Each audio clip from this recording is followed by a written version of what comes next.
শিল্পপতি নয়ন খানের মেয়ে আয়না খানের আজ বিয়ে হয়েছে এক অতি সাধারণ একটা ছেলের সাথে, যে কিনা আয়নার বাবার অফিসেরই সামান্য এক এমপ্লয়ি হিসেবে চাকরি করে। যদিও আয়না এই বিয়েতে রাজি ছিল না, কিন্তু আয়নার বাবার জোরাজুরিতে বাধ্য হয়ে সে বিয়েটা করে দেয়। আয়নার যার সাথে বিয়ে হয়েছে তার নাম শেহরাব আহমেদ। শেহরাব আয়নার বাবার অফিসে চাকরি নিয়েছে মাত্র কয়েক মাস হলো, কিন্তু এই কয়েক মাসে সে তার হার্ড ওয়ার্ক এবং কাজের প্রতি সততার মাধ্যমে নয়ন খানের মন এমনভাবে জয় করে নিয়েছে যে নয়ন খান তার মেয়েকেই শেহরাবের হাতে তুলে দেওয়ার সিদ্ধান্ত নিলেন। আর হুট করে শেহরাবের সাথে আয়নার বিয়েটাও দিয়ে দিলেন। এদিকে আয়না কিছুতেই এটা মানতে পারছে না যে তার হাজব্যান্ড তারই বাবার কোম্পানির একজন সামান্য কর্মচারী। যদিও শেহরাব এখন ম্যানেজার পদেই আছে, কিন্তু তাও ম্যানেজার হলেও তো সে আয়নার বাবার একজন কর্মচারী, এটাই আয়না মানতে পারছে না। তবুও বাবার জেদের কাছে পরাজিত হয়ে বিয়েটা করতে হলো আয়নাকে। শেহরাব দেখতে শুনতে ভালোই এবং উচ্চশিক্ষিত একটা ছেলে, সেই দিক থেকে আয়নার তাকে বিয়ে করতে কোনো প্রবলেম না থাকলেও প্রবলেমটা শুধু এখানেই যে শেহরাব এবং আয়নার স্ট্যাটাস একদমই ম্যাচ করে না। তাছাড়া শেহরাবের যে মাসিক ইনকাম তাতে আয়নার এক সপ্তাহের হাত খরচও হবে না। এদিকে ছোট থেকেই বিলাসবহুল জীবন লিড করে এসেছে আয়না, কিন্তু এখন থেকে তাকে অতি সাধারণভাবে জীবনযাপন করতে হবে। আয়নার বন্ধু বান্ধবীরাও হাসাহাসি করবে তাকে নিয়ে যখন তারা শুনবে আয়না তারই বাবার অফিসে সামান্য একটা কর্মচারীকে বিয়ে করেছে। এদিকে আয়নার বাবা বলে দিয়েছেন যে এখন থেকে আয়নাকে শেহরাব যেভাবে রাখবে সেভাবেই থাকতে হবে। অন্যান্য মেয়েদের মতোই আয়নাকেও নিজের স্বামীর বাড়িতেই মানিয়ে গুছিয়ে থাকতে হবে। এবার তার স্বামীর বাড়ি যেমনই হোক না কেন, অন্য মেয়েদের মতোই সেও এখন তার বাবার বাড়িতে একজন অতিথি মাত্র। যদিও তার বাবার সব সম্পত্তির মালিকই হবে আয়না, কিন্তু নয়ন চৌধুরী সব বলে দিয়েছেন আয়নাকে তার সকল সম্পত্তির একমাত্র উত্তরাধিকারী আয়না হলেও সে সেগুলোর মালিকানা কখনোই পাবে না, যদি না তার এবং শেহরাবের সম্পর্কটা সে মন থেকে মেনে নিতে পারে এবং শেহরাবের সাথে তার সম্পর্কটাকে সুন্দর স্বাভাবিকভাবে গড়ে তুলতে পারে। আর যদি তা না পারে, তাহলে আয়নার সাথে আয়নার বাবা কোনো সম্পর্কই রাখবে না। আয়নার জন্য তার বাবার বাড়ির দরজা আজীবনের জন্য বন্ধ হয়ে যাবে। এবার বাকিটা আয়নার সিদ্ধান্ত, সে কি করবে। এবার আসি শেহরাবের কাছে। শেহরাবের মা বাবা কেউ নেই। নয়ন খানের সাথে শেহরাবের দেখা হওয়া থেকে শুরু করে তার কোম্পানিতে চাকরি পাওয়া একটা লম্বা স্টোরি। একদিন নয়ন চৌধুরী চট্টগ্রাম থেকে ঢাকায় ফিরছিল। রাস্তায় হঠাৎ তার গাড়ির সামনে এসে পড়ে একটা ছেলে, আর সেই ছেলেটাই ছিল শেহরাব। শেহরাবকে 5-6 জন গুন্ডা মিলে মেরে রাস্তার মাঝখানে এনে ফেলে দিয়ে পালিয়ে যায়, আর শেহরাব গিয়ে পড়ে নয়ন খানের গাড়ির সামনে। তখন শেহরাবের অবস্থা খুব ক্রিটিক্যাল ছিল। নয়ন খান দ্রুত তাকে সেখানকার একটা হসপিটালে নিয়ে যায়। ততক্ষণে শেহরাব জ্ঞান হারিয়ে ফেলে। হাসপাতালে ট্রিটমেন্টের পর শেহরাবের জ্ঞান ফিরলে নয়ন খান শেহরাবের সাথে কথা বলে জানতে পারেন যে শেহরাবের মা বাবা কেউ নেই এবং সে কাজের খোঁজে ঢাকা এসেছিল, কিন্তু পথে কিছু লোক তার ব্যাগপত্র সব ছিনিয়ে নেয়। আর তখন সে সেই লোকগুলোকে ধাওয়া করে। এক পর্যায়ে লোকগুলোকে ধরেও ফেলে শেহরাব। তারপর তাদের সাথে কিছুটা হাতাহাতির মধ্যে এক পর্যায়ে ওই লোকগুলোর মধ্য থেকে একজন শেহরাবের মাথার পেছন থেকে কিছু একটা দিয়ে আঘাত করে বসে। তারপর ধাক্কা মেরে রাস্তার মাঝে ফেলে দেয় তাকে, আর সে গিয়ে পড়ে একটা গাড়ির সামনে। এই হলো ঘটনা। সবকিছু জানার পর নয়ন খান শেহরাবকে তার সাথে নিয়ে আসে তার নিজের অফিসের একটা সাধারণ পোস্টে তাকে প্রথমে চাকরি দেয়। তারপর আস্তে আস্তে শেহরাব নিজের যোগ্যতা বলে অফিসের ম্যানেজার পদ অর্জন করে নেয়। যাই হোক, আয়না বর্তমানে শেহরাবের ফ্ল্যাটে আছে। এই ফ্ল্যাটটা অবশ্য আয়নার বাবার অফিস থেকেই পেয়েছিল শেহরাব। আয়না শেহরাবের বেডে হাঁটুতে মুখ গুজে বসে আছে। শেহরাব আয়নাকে বেডরুমে বসিয়ে রেখে কিচেনে গেছে চা করতে। আজ আয়নার সাথে সারা রাত জেগে গল্প করবে ভেবে রেখেছে সে, তাই চা করে নিয়ে যাবে যেন আয়নার রাত জাগতে কোনো প্রবলেম না হয়। আসলে সে এখনো জানে না যে আয়না এই বিয়েতে রাজি ছিল না এবং তাকে বাধ্য করা হয়েছে শেহরাবকে বিয়ে করতে। তাই সে মনের আনন্দে চা বানাচ্ছে তার বউয়ের জন্য। শেহরাব আয়নাকে প্রথম দেখেছিল একটা ছবিতে। নয়ন খান ছবিটা দিয়েছিল শেহরাবকে আয়নাকে পছন্দ হয় কিনা দেখার জন্য, আর শেহরাব সেই ছবিতে দেখেই আয়নাকে পছন্দ করে ফেলে এবং আস্তে আস্তে ভালোবেসে ফেলে। ওইদিকে আয়না রাগে ক্ষোভে রুমে বসে বসে চোখের জল ফেলছে আর মনে মনে শেহরাবকে 101টা গালি দিচ্ছে। কিছুক্ষণ পর শেহরাব ঘরে এলো। চায়ের ট্রে হাতে শেহরাবের উপস্থিতি টের পেয়ে মাথা তুলে তাকালো আয়না। আয়নার চেহারার দিকে তাকাতেই বুকটা ধুপ করে উঠল শেহরাবের। কান্নাকাটি করে চোখ মুখ ফুলে গেছে আয়নার। শেহরাব দ্রুত চায়ের ট্রেটা বেড সাইড টেবিলে রেখে আয়নার পাশে বসে আয়নার দুগালে হাত রেখে অস্থির হয়ে বলল, কি হয়েছে তোমার? চোখ মুখের এই অবস্থা কেন? শরীর খারাপ করছে? কাঁদছিলে কেন তুমি? আয়না চোখ মুখ শক্ত করে শেহরাবের হাত ঝাড়া মেরে সরিয়ে দিয়ে রাগী গলায় বলল, ডোন্ট টাচ মি। কোন সাহসে আমায় টাচ করলেন আপনি? আপনার কোনো অধিকার নেই আমায় টাচ করার। আর জিজ্ঞেস করছিলেন না কেন কাঁদছিলাম আমি? যদি বলি আপনার কারণে কাঁদছিলাম আমি, আপনি আমার কান্নার একমাত্র কারণ। কি করবেন আপনি? পারবেন আমার কান্নার কারণ দূর করতে? শেহরাব অবাক হয়ে জিজ্ঞেস করল, কান্নার কারণ আমি মানে কি করেছি আমি? আমি কি কোনোভাবে তোমায় হার্ট করছি? প্লিজ বলো আমায়। আমি যথাসাধ্য চেষ্টা করব নিজের ভুল শুধরে নেওয়ার এবং তোমার কষ্ট দূর করে দেওয়ার। তাই পারবেন আপনি নিজের ভুল শোধরাতে?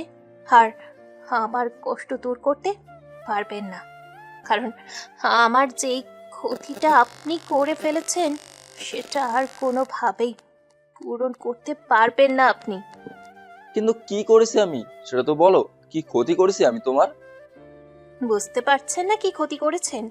আমার বাবার কোম্পানির একজন সামান্য কর্মচারী হয়েও আমায় বিয়ে করে ফেলেছেন, আর এখন বলছেন আমার কি ক্ষতি করেছেন? মানলাম আমার বাবা আপনার ভক্ত হয়ে গেছে, কিন্তু বিয়েটা করার আগে আপনার একবারও মনে পড়লো না আপনার স্ট্যাটাস আর আমার স্ট্যাটাসের মধ্যে কতটা ব্যবধান? অবশ্য ভাববেনই বা কেন? আপনি তো নিজেই সব কিছু প্ল্যান করেছেন, তাই না? আমার বাবাকে ফুসলিয়ে ফাসলিয়ে বোকা বানিয়ে তার কোম্পানিতে চাকরি নিয়েছেন, আর তারপর এমন জাদু করেছেন তাকে যে সে তার নিজের একমাত্র মেয়েকে তারই কোম্পানির একজন কর্মচারীর হাতে তুলে দিল। আপনি এই সব কিছুই টাকার জন্য করেছেন, তাই না? আমাকে বিয়ে করে আমার বাবার সব সম্পত্তি আত্মসাৎ করার ছক কষেছেন আপনি। আর এই ব্যাপারটা আমার সহজ সরল বাবা বুঝতে না পারলেও আমি কিন্তু ঠিকঠাকই বুঝে গেছি। কিন্তু আফসোস, সব কিছু জেনে বুঝেও বাধ্য হয়ে আমার আপনাকে বিয়ে করতেই হলো। কিন্তু একটা কথা ভালো করে জেনে রাখুন মিস্টার সোহরাব, আপনি এই বিয়ে পর্যন্ত সব প্ল্যানে সফল হলেও আমার বাবার সম্পত্তি আত্মসাতের প্ল্যানে আমি কিছুতেই সফল হতে দেব না আপনাকে। Mind it. শেহরাব বাকরুদ্ধ হয়ে তাকিয়ে রইল আয়নার দিকে। সে ভাবতেও পারেনি তাকে এ ধরনের কথা শুনতে হবে আয়নার থেকে। তাকে নিয়ে আয়নার মনে যে এত নিচু ধরনের চিন্তা ভাবনা বাসা বেঁধে আছে তা ভাবতেও পারেনি সে। কিন্তু এখন সবকিছু জানার পরও শেহরাব নিজেকে সামলে নিয়ে শান্ত গলায় বলল, তুমি ভুল বুঝছো হয় না। আমি এরকম কোনো প্ল্যান করা তো দূরে থাক, এমন কিছু দুঃস্বপ্নেও ভাবিনি। আমাকে বিশ্বাস করতে পারো তুমি। আমি মানছি আমি তোমার যোগ্য নই, কিন্তু আমি লোভীও নই। আমি তোমাকে ভালোবেসেই বিয়েটা করছি, তোমার বাবার সম্পত্তি পাওয়ার লোভে নয়। তাছাড়া তোমার বাবাই আমাকে প্রথমে আমার সাথে তোমাকে বিয়ে দেওয়ার ইচ্ছে পোষণ করেছিলেন এবং তিনি আমাকে প্রস্তাব দিয়েছিলেন তোমাকে বিয়ে করতে। আর আমি এমনিতেও ওনার কাছে অনেক ঋণী, কারণ তিনি আমাকে অনেক সাহায্য করেছেন। আমাকে রাস্তার একটা বেকার ছেলে থেকে তিনি এই পর্যায়ে নিয়ে এসেছেন। আর তিনি যখনই তার একমাত্র মেয়েকে তার এই সামান্য কর্মচারীর হাতে তুলে দিতে চেয়েছিলেন এবং তোমার ছবিও আমাকে দেখিয়েছিলেন, তখন বিশ্বাস করো আমার তোমাকে দেখে ভালো লেগে গেলেও আমি ওনাকে বলেছিলাম যে আমি তোমার যোগ্য নই, ওনার মেয়ে জামাই হবার কোনো যোগ্যতাই আমার মধ্যে নেই। কিন্তু তিনি তখন আমাকে বলেছিলেন, আমরা তোমাকেই আমার মেয়ের জামাই হিসেবে চাই এবং আমার বিশ্বাস তুমিই আমার মেয়ের যোগ্য স্বামী হয়ে উঠবে। হয়তো আমি আমার মেয়েকে অনেক বড়লোক ছেলের সাথে বিয়ে দিতে পারবো, কিন্তু সে যদি অনেস্টি না হয় তাহলে সে বড়লোক হয়ে কি হবে বলো তো?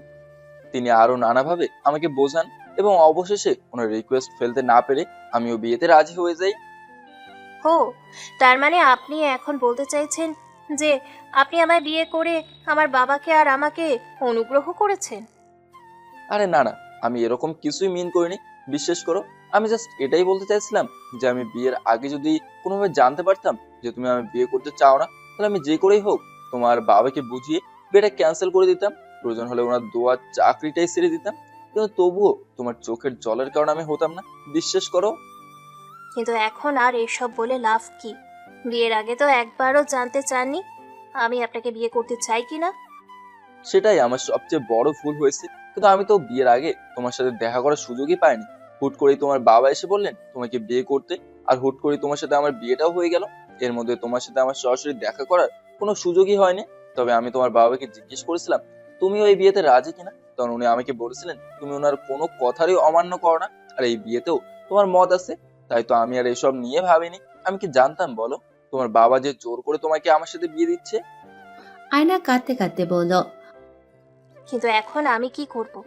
আমি তো আপনাকে কিছুতেই মেনে নিতে পারবো না, আবার বাড়িতেও ফিরে যেতে পারবো না। কারণ বাবা বলে দিয়েছে যদি আমি আপনার সাথে মানিয়ে গুছিয়ে না থাকতে পারি তাহলে আমার সাথে বাবা কোনো সম্পর্ক রাখবে না। আবার আপনার সাথে থাকলেও আমি আমার বন্ধু বান্ধবদের কাছে মুখ দেখাতে পারবো না। তারা কিভাবে বলুন তো? কোটিপতি বাবার একমাত্র মেয়ে কিনা, বিয়ে করেছে তাদের কোম্পানির একজন ম্যানেজারকে। ওদের সামনে আমার কোনো ইমেজ থাকবে বলুন? যেখানে ওদের হাজবেন্ডরা এক একজন বড় বড় বিজনেসম্যান, ডাক্তার, ইঞ্জিনিয়ার। আয়নার কথার সেহরাবের মন আরো বেশি খারাপ হয়ে গেল এবার। তার জন্য তার বউ কারো কাছে ছোট হোক বা অসম্মানিত হোক সেটা সে কখনোই চায় না। কিন্তু এখন সে করবেটাই বা কি? তার হাতে কিছু করারও নেই। তাছাড়া বিয়েটা যখন হয়ে গেছে তখন তো সেটা অস্বীকার করাও সম্ভব নয়, আর লুকিয়ে রাখাও সম্ভব নয়। সেটা ভগ্ন হৃদয় নিয়ে অপরাধী চোখে আয়নার দিকে তাকিয়ে বলল, দেখো বিয়েটা যখন হয়েই গেছে তখন আর কি করার আছে আমাদের। তবে আমি কথা দিচ্ছি আমি তোমাকে কখনো জোর করব না আমাকে স্বামী হিসেবে মেনে নেওয়ার জন্য। আর নিজেও কখনো তোমার উপর স্বামীর অধিকার খাটাবো না। তোমার কোনো বন্ধু বান্ধবীকেও আমাদের বিয়ের ব্যাপারে জানানোর প্রয়োজন নেই। তুমি চাইলে আমাদের বিয়ের ব্যাপারটা হাঁটিয়ে রাখতে পারো। আমিও কখনো কারোর সাথে আমাদের বিয়ে নিয়ে কোনো কথা বলবো না। আর তোমার বাবা মাও জানবে না আমাদের মধ্যে কি চলছে। ওরা জানবে আমাদের মধ্যে সবকিছু ঠিকঠাক আছে। তাই তোমার বাবার সাথেও তোমার সম্পর্ক নষ্ট হবার ভয় নেই। তুমি এখানে নিশ্চিন্তে থাকতে পারো। কথা দিচ্ছি আমার দ্বারা তোমার কোনো ক্ষতি হবে না, স্বামী হিসেবে না হোক, কিন্তু তোমার বাবার অফিসে একজন কর্মচারী হিসেবেই না হয় এখন থেকে তোমার সব দায়িত্ব পালন করব। তাছাড়া তোমার বাবার কর্মচারী মানে তো তোমারও কর্মচারী, তাই না? আর এই ফ্ল্যাটটাও তো তোমার বাবারই। তাই নিজের বাবার বাড়িতে তুমি যেভাবে থাকবে এতদিন, এখানেও ঠিক সেভাবেই থেকো। তুমি এই রুমেই থাকো, আমি না হয় এখন থেকে পাশের রুমে থাকবো। তবু যদি তোমার আমার সাথে একই ছাদের নিচে থাকতে আনইজি ফিল হয় তাহলে বলো, আমি আমার থাকার জন্য অন্য কোনো ব্যবস্থা করে নেবো। তবে চিন্তা করো না, তোমার সব দায়িত্ব আমারই থাকবে। তোমার সব প্রয়োজনীয় জিনিসপত্র তোমার চাওয়ার আগেই পেয়ে যাবে তুমি। আর এই সব বিষয় আমাদের ভেতরেই থাকবে, বাইরের কেউ কখনো জানতে পারবে না। তাই তুমি নিশ্চিন্তে থাকতে পারো। আরেকটা কথা, রাতে যদি কিছু লাগে আমায় বলো। তাছাড়া তোমার পোশাক আশাক সব আলমারিতেই রাখা আছে, আলমারির চাবিটা বালিশের নিচে আছে। আর চাটা কিছু লাগলে আমাকে বলো, আমি করে দেবো। আর হ্যাঁ, তোমাকে তুমি করে বলার জন্য সরি, বাট আপনি করে বলাটাও সম্ভব নয়। কারণ আপনি বলতে বলতে যদি ভুল করে তোমার বাবার সামনে কখনো আপনি করে বলে ফেলি তাহলে উনি আমাদের সম্পর্কে অবস্থান নিয়ে সন্দেহ করতে পারেন। যাই হোক, আমি পাশের রুমে আসি, তুমি শুয়ে পড়ো। Good night. ধরা গলায় কথাগুলো বলেই সেহরাব রুম থেকে বেরিয়ে চলে গেল পাশের রুমে। এদিকে সেহরাবকে ওইভাবে কথাগুলো বলাতে আয়নার কিছুটা খারাপ লাগলেও সে তাতে গুরুত্ব না দিয়ে উঠে গিয়ে দরজা ভেতর থেকে লাগিয়ে দিয়ে বিছানায় এসে শুয়ে পড়ল। সেহরাবের মনটা আবার খারাপ হয়ে গেল। তবুও সে ঠোঁটের কোণে কৃত্রিম হাসি ফুটিয়ে বলল, দেখে নিলে না হয় তোমার ড্রাইভার কিংবা নতুন বডিগার্ড বলে পরিচয় করিয়ে দিও। আফটার অল গাড়িটাও কিন্তু তোমার বাবার অফিস থেকেই পাওয়া।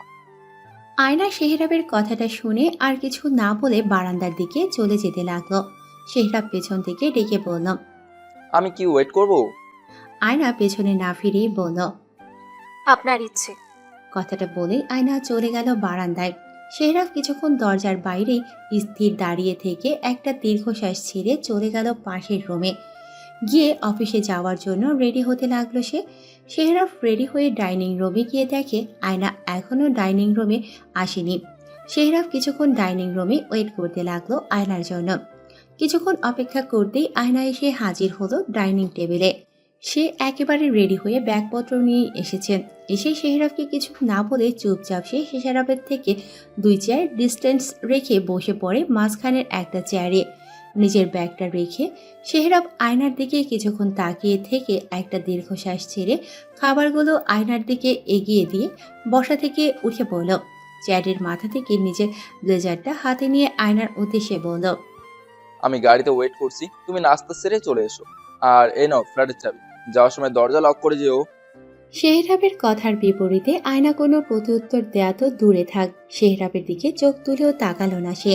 শেহরাবের দেয়া চাবিটার দিকেও তাকিয়ে দেখেনি সে। চুপচাপ প্লেটে নিজের খাবার নিতে লাগলো। এমন আচরণ করছে যেন এখানে সে ছাড়া দ্বিতীয় কেউ নেই। শেহরাব আবার একটা দীর্ঘশ্বাস ছেড়ে চলে গেল ফ্ল্যাট থেকে বেরিয়ে।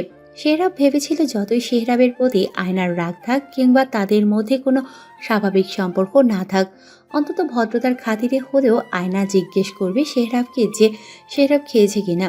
কিন্তু তা তো হলোই না। উল্টো আয়নার আচরণে মনে হলো যেন শেহরাব কোনো মানুষই না আয়নার কাছে। যতই আয়না শেহরাবকে অপছন্দ করুক আর স্বামী হিসেবে না মানুক, কিন্তু শেহরাব তো তাকে নিজের স্ত্রী মানে।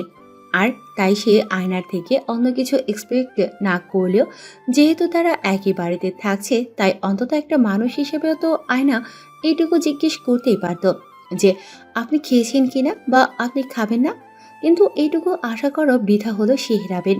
সে মনের ভেতরে আয়নার প্রতি এক টুকরো অভিমানের মেঘ জমিয়ে নিয়ে ফ্ল্যাট থেকে বেরিয়ে সোজা গাড়িতে গিয়ে বসলো। ওইদিকে শেহরাব ডাইনিং রুম থেকে বেরিয়ে যেতেই আয়না চোখ তুলে দরজার দিকে তাকায়।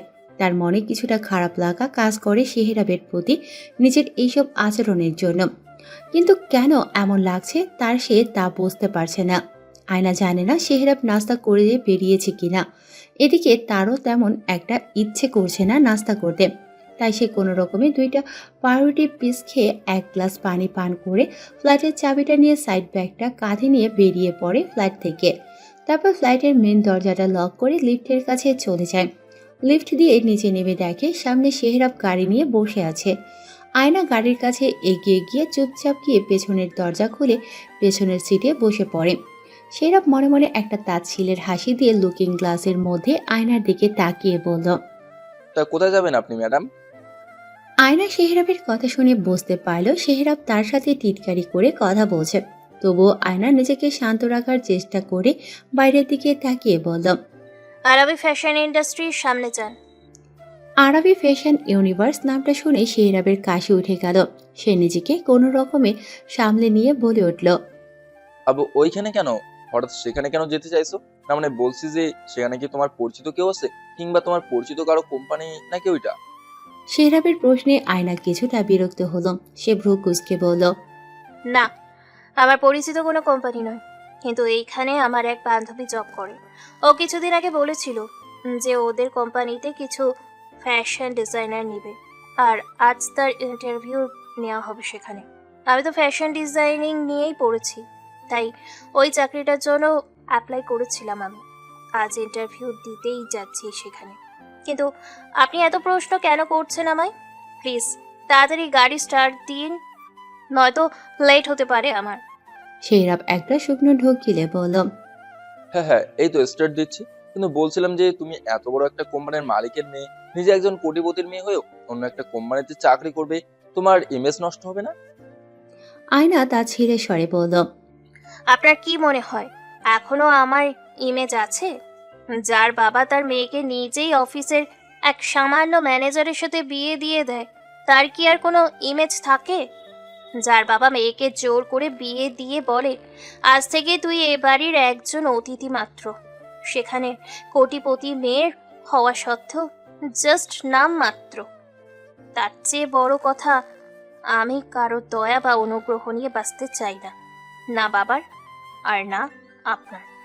তাই এখন থেকে নিজেই চাকরি করব আর নিজের ব্যবস্থা নিজেই করব, কারোর উপর ডিপেন্ড করে থাকতে চাই না। আর যদি এই সিদ্ধান্তটা আরো আগেই নিতে পারতাম, তাহলে আজ আমার বাবা আমার সামনে এত বড় একটা জুলুম করতে পারতো না।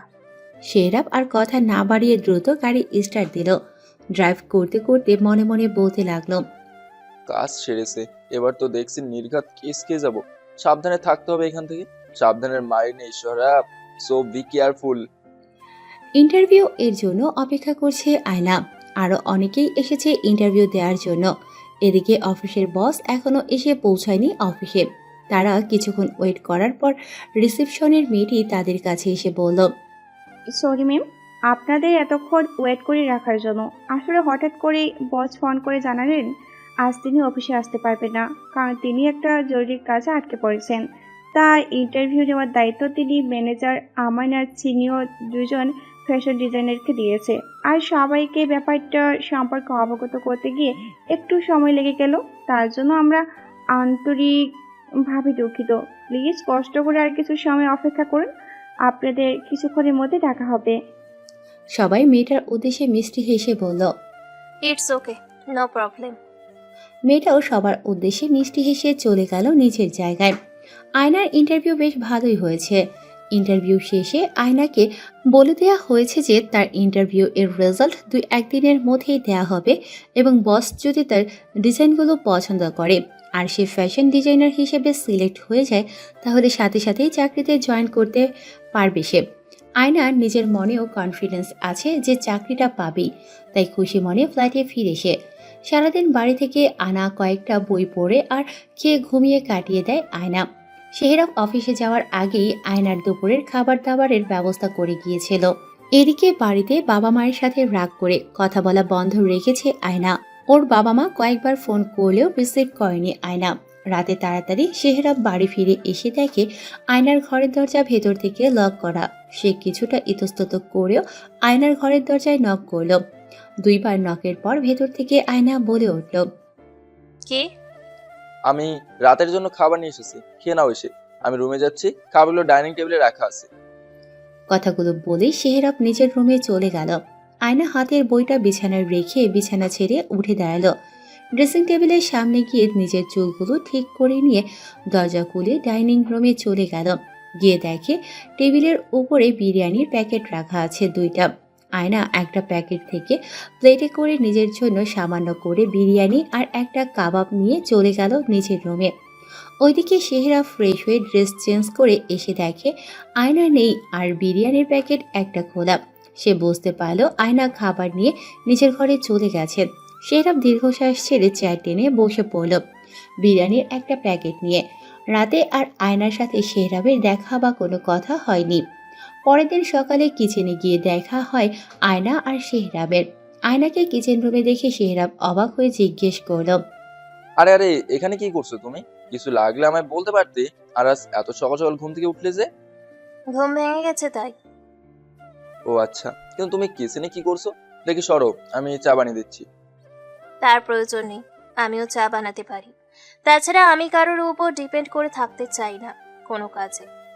সেহরাব ভ্রু উঁচিয়ে বলল, ও, তা সকালের নাস্তাও কি তুমিই বানাবে নাকি সেটা আমি করে দেবো? আমার পাউরুটি আর জ্যাম হলেই হয়ে যাবে। আপনার জন্য কিছু প্রয়োজন হলে আপনারটা আপনি বানিয়ে নিন। সেহরাব দীর্ঘশ্বাস ছেড়ে বলল, না থাক, আমি বাইরে থেকে খেয়ে নেবো। তা তোমার ইন্টারভিউ এর কি খবর? চাকরিটা কি হবে? আজ কি বেরোবে? না, আজ বেরোবো না। আর চাকরি হলে ওরা আজকালকের মধ্যেই ফোন করে জানাবে বলেছে। ও আচ্ছা।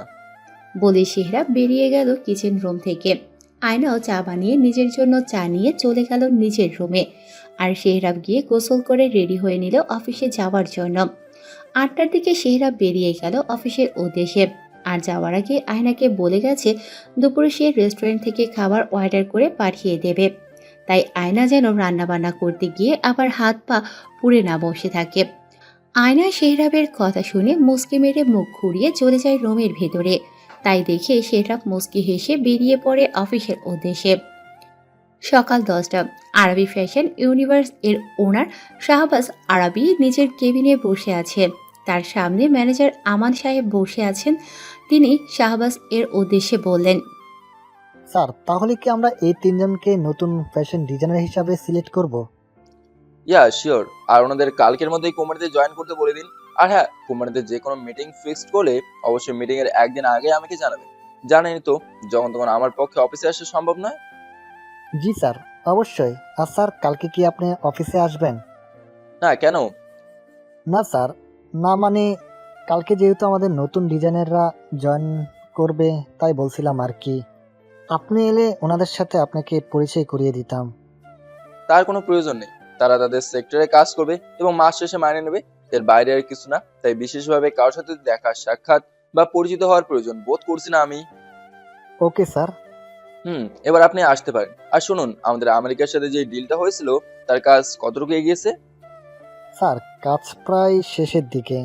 আর মাত্র কিছু পোশাকের ডিজাইন বাকি, যেগুলো হয়ে গেলে আশা করি খুব শীঘ্রই আমরা প্রোডাক্ট এক্সপোর্ট করতে পারবো। আচ্ছা ওকে, আপনি এখন আসতে পারেন। ওকে স্যার, আসসালামু আলাইকুম। ওয়ালাইকুম আসসালাম।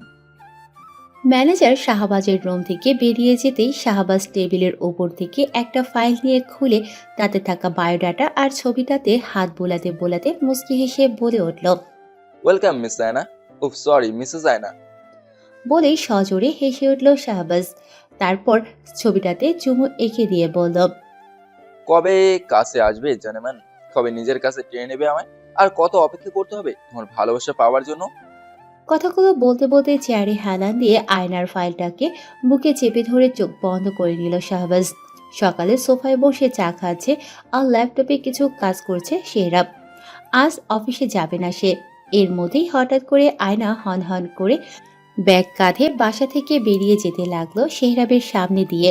সেহরাব ভ্রু কুঁচকে জিজ্ঞেস করল। কোথাও যাচ্ছ নাকি? আয়না থেমে গিয়ে কিছুটা বিরক্তি নিয়ে বলল, দেখতেই যখন পারছেন তখন আবার জিজ্ঞেস করছেন কেন? না মানে এমনি জানতে চাইছিলাম কোথায় যাচ্ছ।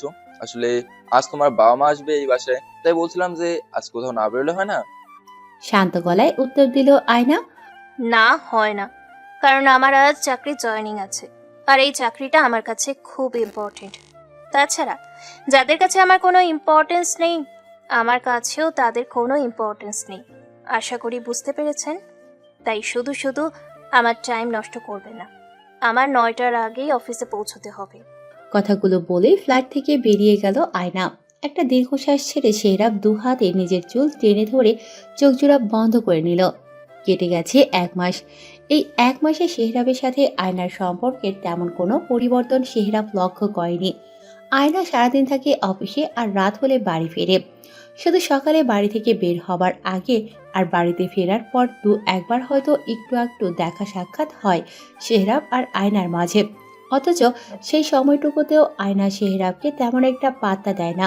সেহরাব 3টা কথা বললে আয়না একটা কথার উত্তর দেয়, এমন অবস্থা।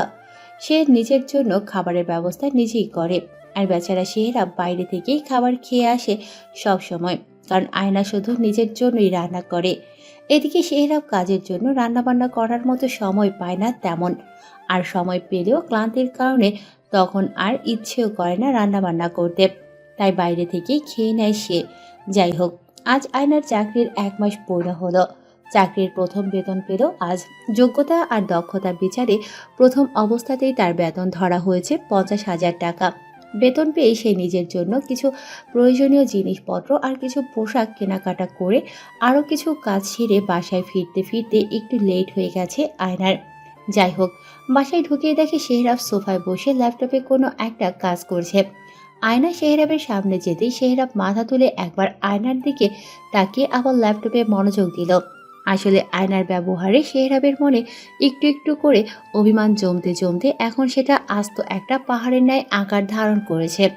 তাই সেও এখন আর গায়ে পড়ে বারবার আয়নার সাথে কথা বলতে যায় না, খুব বেশি দরকার না হলে।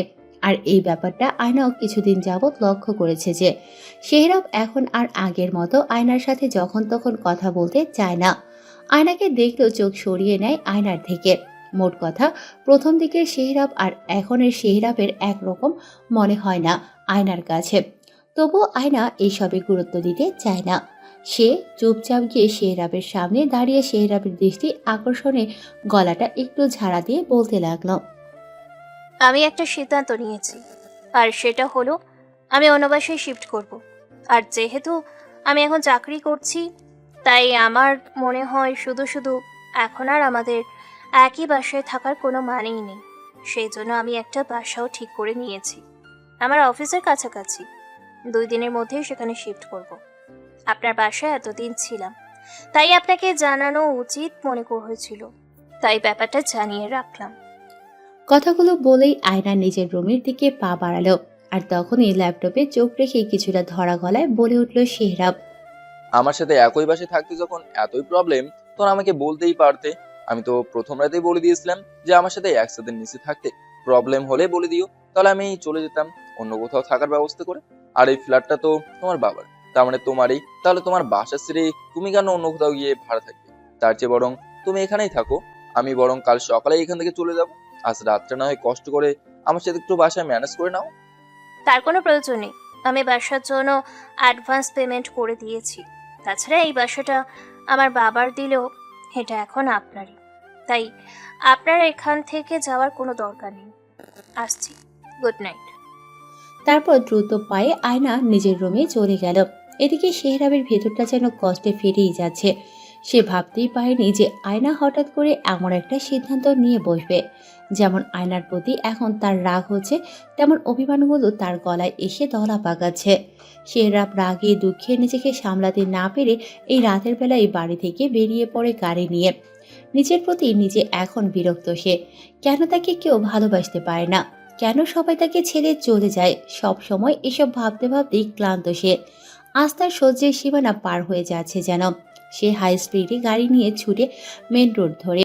সে জানে না কোথায় যাচ্ছে সে, শুধু জানে খুব দূরে চলে যাবে সে, আর ফিরবে না সে, আর কখনো আয়নার সামনে দাঁড়াবে না, কখনো আর আয়নার বিরক্তির কারণ হবে না সে। রাত 1টার দিকে হঠাৎ ফোনের শব্দে ঘুম ভেঙে যায় আয়নার। বিরক্ত হয়ে ফোনটা হাতে নিয়ে ঘুম ঘুম চোখেই ফোন রিসিভ করে কানে লাগালো আয়না। আয়না ফোন কানে লাগাতেই ওপাশ থেকে একটা পুরুষ কণ্ঠ ভেসে এলো, আর তার কথাগুলো শুনে ঘুম উড়ে গেল আয়নার। লাফিয়ে উঠে বসলো সে, কাঁপা কাঁপা কণ্ঠে ওই পাশের ব্যক্তিকে বলল, কি বলছেনটা কি আপনি? অ্যাক্সিডেন্ট হয়েছে মানে? আর উনি এখানে কখন গেলেন? তা জানি না, তবে অ্যাক্সিডেন্টটা হয়েছে প্রায় রাত 11টা বা 11:30টার মধ্যে। ওনাকে হসপিটালে আনার পর অপারেশনের জন্য বিভিন্ন ফর্মালিটিস পূরণ করতে গিয়েই আপনাকে ফোন করতে লেট হয়ে গেল। আসলে ওনার ফোনটাও আমরা গাড়ি থেকে উদ্ধার করি, আর কল লিস্টের প্রথম সারিতেই আপনার নাম্বারটা জানেমান দিয়ে সেভ করা দেখে ভাবলাম আপনি ওনার খুব কাছের কেউ, তাই আপনাকেই ফোনটা করলাম। আয়না চোখের পানি ছেড়ে দিয়ে বলল, উনি কোথায় এখন? কেমন আছেন উনি? আর অপারেশন? কিসের অপারেশন হচ্ছে ওনার? ম্যাম, ওনার মাথায় খুব খারাপভাবে আঘাত লাগার কারণে প্রচণ্ড রক্তরক্ষণ হয়েছে, আর তার জন্য ইমিডিয়েটলি একটা অপারেশন করতে হচ্ছে, নইলে ওনার ব্রেনের মারাত্মক ধরনের ক্ষতি হয়ে যেত। অবশ্য অপারেশনের পরেও কতটা সেফ থাকবেন উনি ঠিক বলতে পারছি না, যেহেতু এখনও অপারেশন চলছে, তাই আগে থেকে কিছু বলতে পারছি না। ভাইয়া, আমাকে হসপিটালের নামটা বলুন প্লিজ, আমি এক্ষুনি আসছি। জি, সিটি হসপিটালে চলে আসুন, আর এত রাতে প্রবলেম হলে কাল সকালেও আসতে পারেন। আয়না ঝাঁঝালো গলায় বলে উঠল, কী সব বলছেন আপনি? আমার হাজবেন্ড হসপিটালে ওই সিচুয়েশনে, আর আমি কিনা সকালের জন্য অপেক্ষা করব? আমি এক্ষুনি আসছি। বলেই ফোনটা কেটে দ্রুত ওনা ফোন আর পার্সটা নিয়ে ছুট লাগালো আয়না। ফ্ল্যাট থেকে বেরিয়ে নিচে নেমে দেখে গেট লক করা। দারোয়ান বসে বসে ঘুমোচ্ছে। আয়না দ্রুত দারোয়ানকে ডেকে তুলে গেট খুলতে বলে, কিন্তু এত রাতে গেট খোলা বারণ বলে দারোয়ান গেট খুলতে রাজি হয় না। আয়না বাধ্য হয়ে সেহরাবের কথা খুলে বলতেই দারোয়ান দ্রুত গেটের তালা খুলে দিয়ে বলল, কিন্তু ম্যাডাম, এত রাতে আপনি যাইবেন কেমনে? আপনার সাথে তো কোনো গাড়ি নেই, এখন তো কোনো গাড়িও পাওয়া যাইব না। আয়না অস্থির হয়ে কাঁদতে কাঁদতে বলে উঠল, তাহলে আমি করবোটা কি এখন? গাড়ি না পেলে কি এখানে বসে থাকবো? দরকার পড়লে হেঁটেই চলে যাব আমি হসপিটালে। আসছি আমি। ম্যাডাম দাঁড়ান, আপনি বরং একটু অপেক্ষা করুন। আমি ফ্ল্যাটের কাউকে গিয়ে কই সোহরাব স্যারের অ্যাক্সিডেন্টের কথা। আমি শিওর কেউ না কেউ আপনারে ঠিকই হাসপাতালে যাওয়ার ব্যবস্থা করে দেবো। একটু দাঁড়ান প্লিজ। আয়না অস্থির হয়ে বলল। আচ্ছা ঠিক আছে, তাড়াতাড়ি যান প্লিজ। দারোয়ান মাথা নেড়ে দ্রুত দৌড়ে উপরে উঠে গেল। এদিকে আয়নার হঠাৎ মনে হলো তার বাবা মাকে খবর দেওয়া দরকার। সে দ্রুত ফোন বের করে ফোন লাগালো তার বাবার নাম্বারে। প্রথমবার ফোন রিসিভ না হলে আয়না বিরক্তি নিয়ে আবার কল লাগালো। দ্বিতীয়বার কল রিসিভ হতেই সাথে সাথে কান্না করতে করতে আয়না সেহরাবের অ্যাক্সিডেন্টের কথাটা বলতে লাগলো তার বাবাকে। ওদিকে খবর শুনে তার বাবাও অস্থির হয়ে পড়ল। তিনি জানালেন সে যত তাড়াতাড়ি সম্ভব তিনি আসেন। আয়না তার বাবাকে বলল যেন এখানে না এসে সোজা সিটি হসপিটালে চলে যেতে। আয়না এখনই বেরিয়ে যাবে হসপিটালের উদ্দেশ্যে। তারপর তার বাবাকে আর কিছু বলার সুযোগ না দিয়েই ফোন কেটে দিল আয়না। তারপর অস্থির হয়ে পেছনের দিকে তাকাতেই দেখলো পাশের ফ্ল্যাটের দুজন সদস্য আর দারোয়ান দৌড়ে তার দিকেই আসে। পেছনে পেছনে অন্য ফ্ল্যাটের কিছু সদস্য আসে। পাশের ফ্ল্যাটের শহীদ নামের একজন বলল, ভাবি, কি হয়েছে সোহারাব ভাইয়ের? উনি নাকি অ্যাক্সিডেন্ট করেছেন? কোথায় আছেন এখন? হ্যাঁ ভাইয়া, উনি এখন সিটি হসপিটালে আছে। প্লিজ আমাকে একটু হেল্প করবেন হসপিটালে পৌঁছাতে। হাত জোর করে বলল আয়না। শহীদ বলল, অবশ্যই ভাবি, আমি তো গাড়ির চাবি নিয়েই বেরিয়েছি আপনাকে নিয়ে হসপিটালে যাব বলে। আমার ওয়াইফও যাবে, চলুন চলুন গাড়িতে বসুন এসে। কথাগুলো বলতে বলতে শহীদ তার গাড়ির দিকে এগোলো। আয়না আর শহীদের বউ তার সাথে দ্রুত পায়ে এগিয়ে গেল গাড়ির কাছে। শহীদ ড্রাইভিং সিটে বসে তার বউকে বলল আয়নার সাথে পিছনে বসতে। সবাই গাড়িতে উঠতেই দারোয়ান দ্রুত গিয়ে গেট দুদিক থেকে খুলে দিল। অন্য ফ্ল্যাটের কয়েকজন শহীদের উদ্দেশ্যে বলল হসপিটালে পৌঁছে শেহরাবের খোঁজ খবর জানাতে তাদের।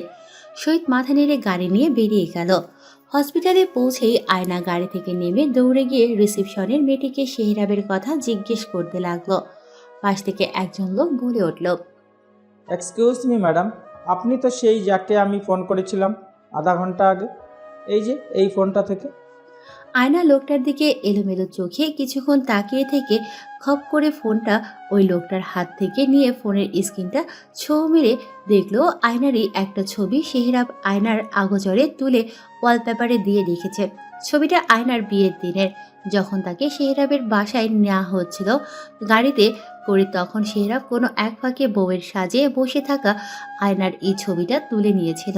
আয়না তখন মন খারাপ করে নিচের দিকে তাকিয়ে বসেছিল গাড়িতে। আয়না আবার কেঁদে ফেলল, ফোপাতে ফোপাতে বলে উঠল, উনি কোথায়? প্লিজ আমাকে ওনার কাছে নিয়ে চলুন। পেছন থেকে শহীদও বলে উঠল সামনের লোকটার উদ্দেশ্যে, হ্যাঁ ভাই, সোহারাব ভাই এখন কোথায় আছে, কেমন আছে? আমাদের ওনার কাছে নিয়ে যান কাইন্ডলি। আয়না চুপচাপ ধীর পায়ে এগিয়ে গেল চেয়ারগুলোর কাছে। ধপ করে একটা চেয়ারে বসে পড়ল আর তারপর শেহরাবের মোবাইলটার দিকে তাকিয়ে ফুপিয়ে কেঁদে উঠল। আবার নিজেকে তার এখন বড্ড অসহায় লাগছে। সে ভাবতেও পারেনি এমন কিছু একটা ঘটবে। মনে মনে ভাবতে থাকে মাত্র কয়েক ঘন্টা আগেও তো মানুষটাকে সুস্থ স্বাভাবিকভাবে বসে থাকতে দেখেছিল ঘরে। কখন মানুষটা হঠাৎ করে বাড়ি থেকে বেরিয়ে গেল, আর কেনই বা বেরোলো? কোনো জবাব নেই তার কাছে। ভাবতে থাকে ফার্স্ট ডে থেকে কাল রাত পর্যন্ত কি করেছে সে মানুষটার সাথে, কেমন আচরণ করেছিল, কতটা অবহেলা করেছিল এতগুলো দিন মানুষটাকে। ইনফ্যাক্ট ওই মানুষটার সাথে একই বাসায় যেন থাকতে না হয় তার জন্য অন্য বাসায় শিফট করার প্রস্তুতিও নিয়ে নিয়েছে সে। অথচ সেই মানুষটাকেই এখন একটা বার দেখার জন্য মনটা ছটফট করছে তার। কিন্তু এখন হাজার চেয়েও মানুষটাকে একটা বারের জন্য চোখের দেখা দেখতে পারছে না সে। মানুষটা আজ মৃত্যুর সাথে পাঞ্জা ধরছে।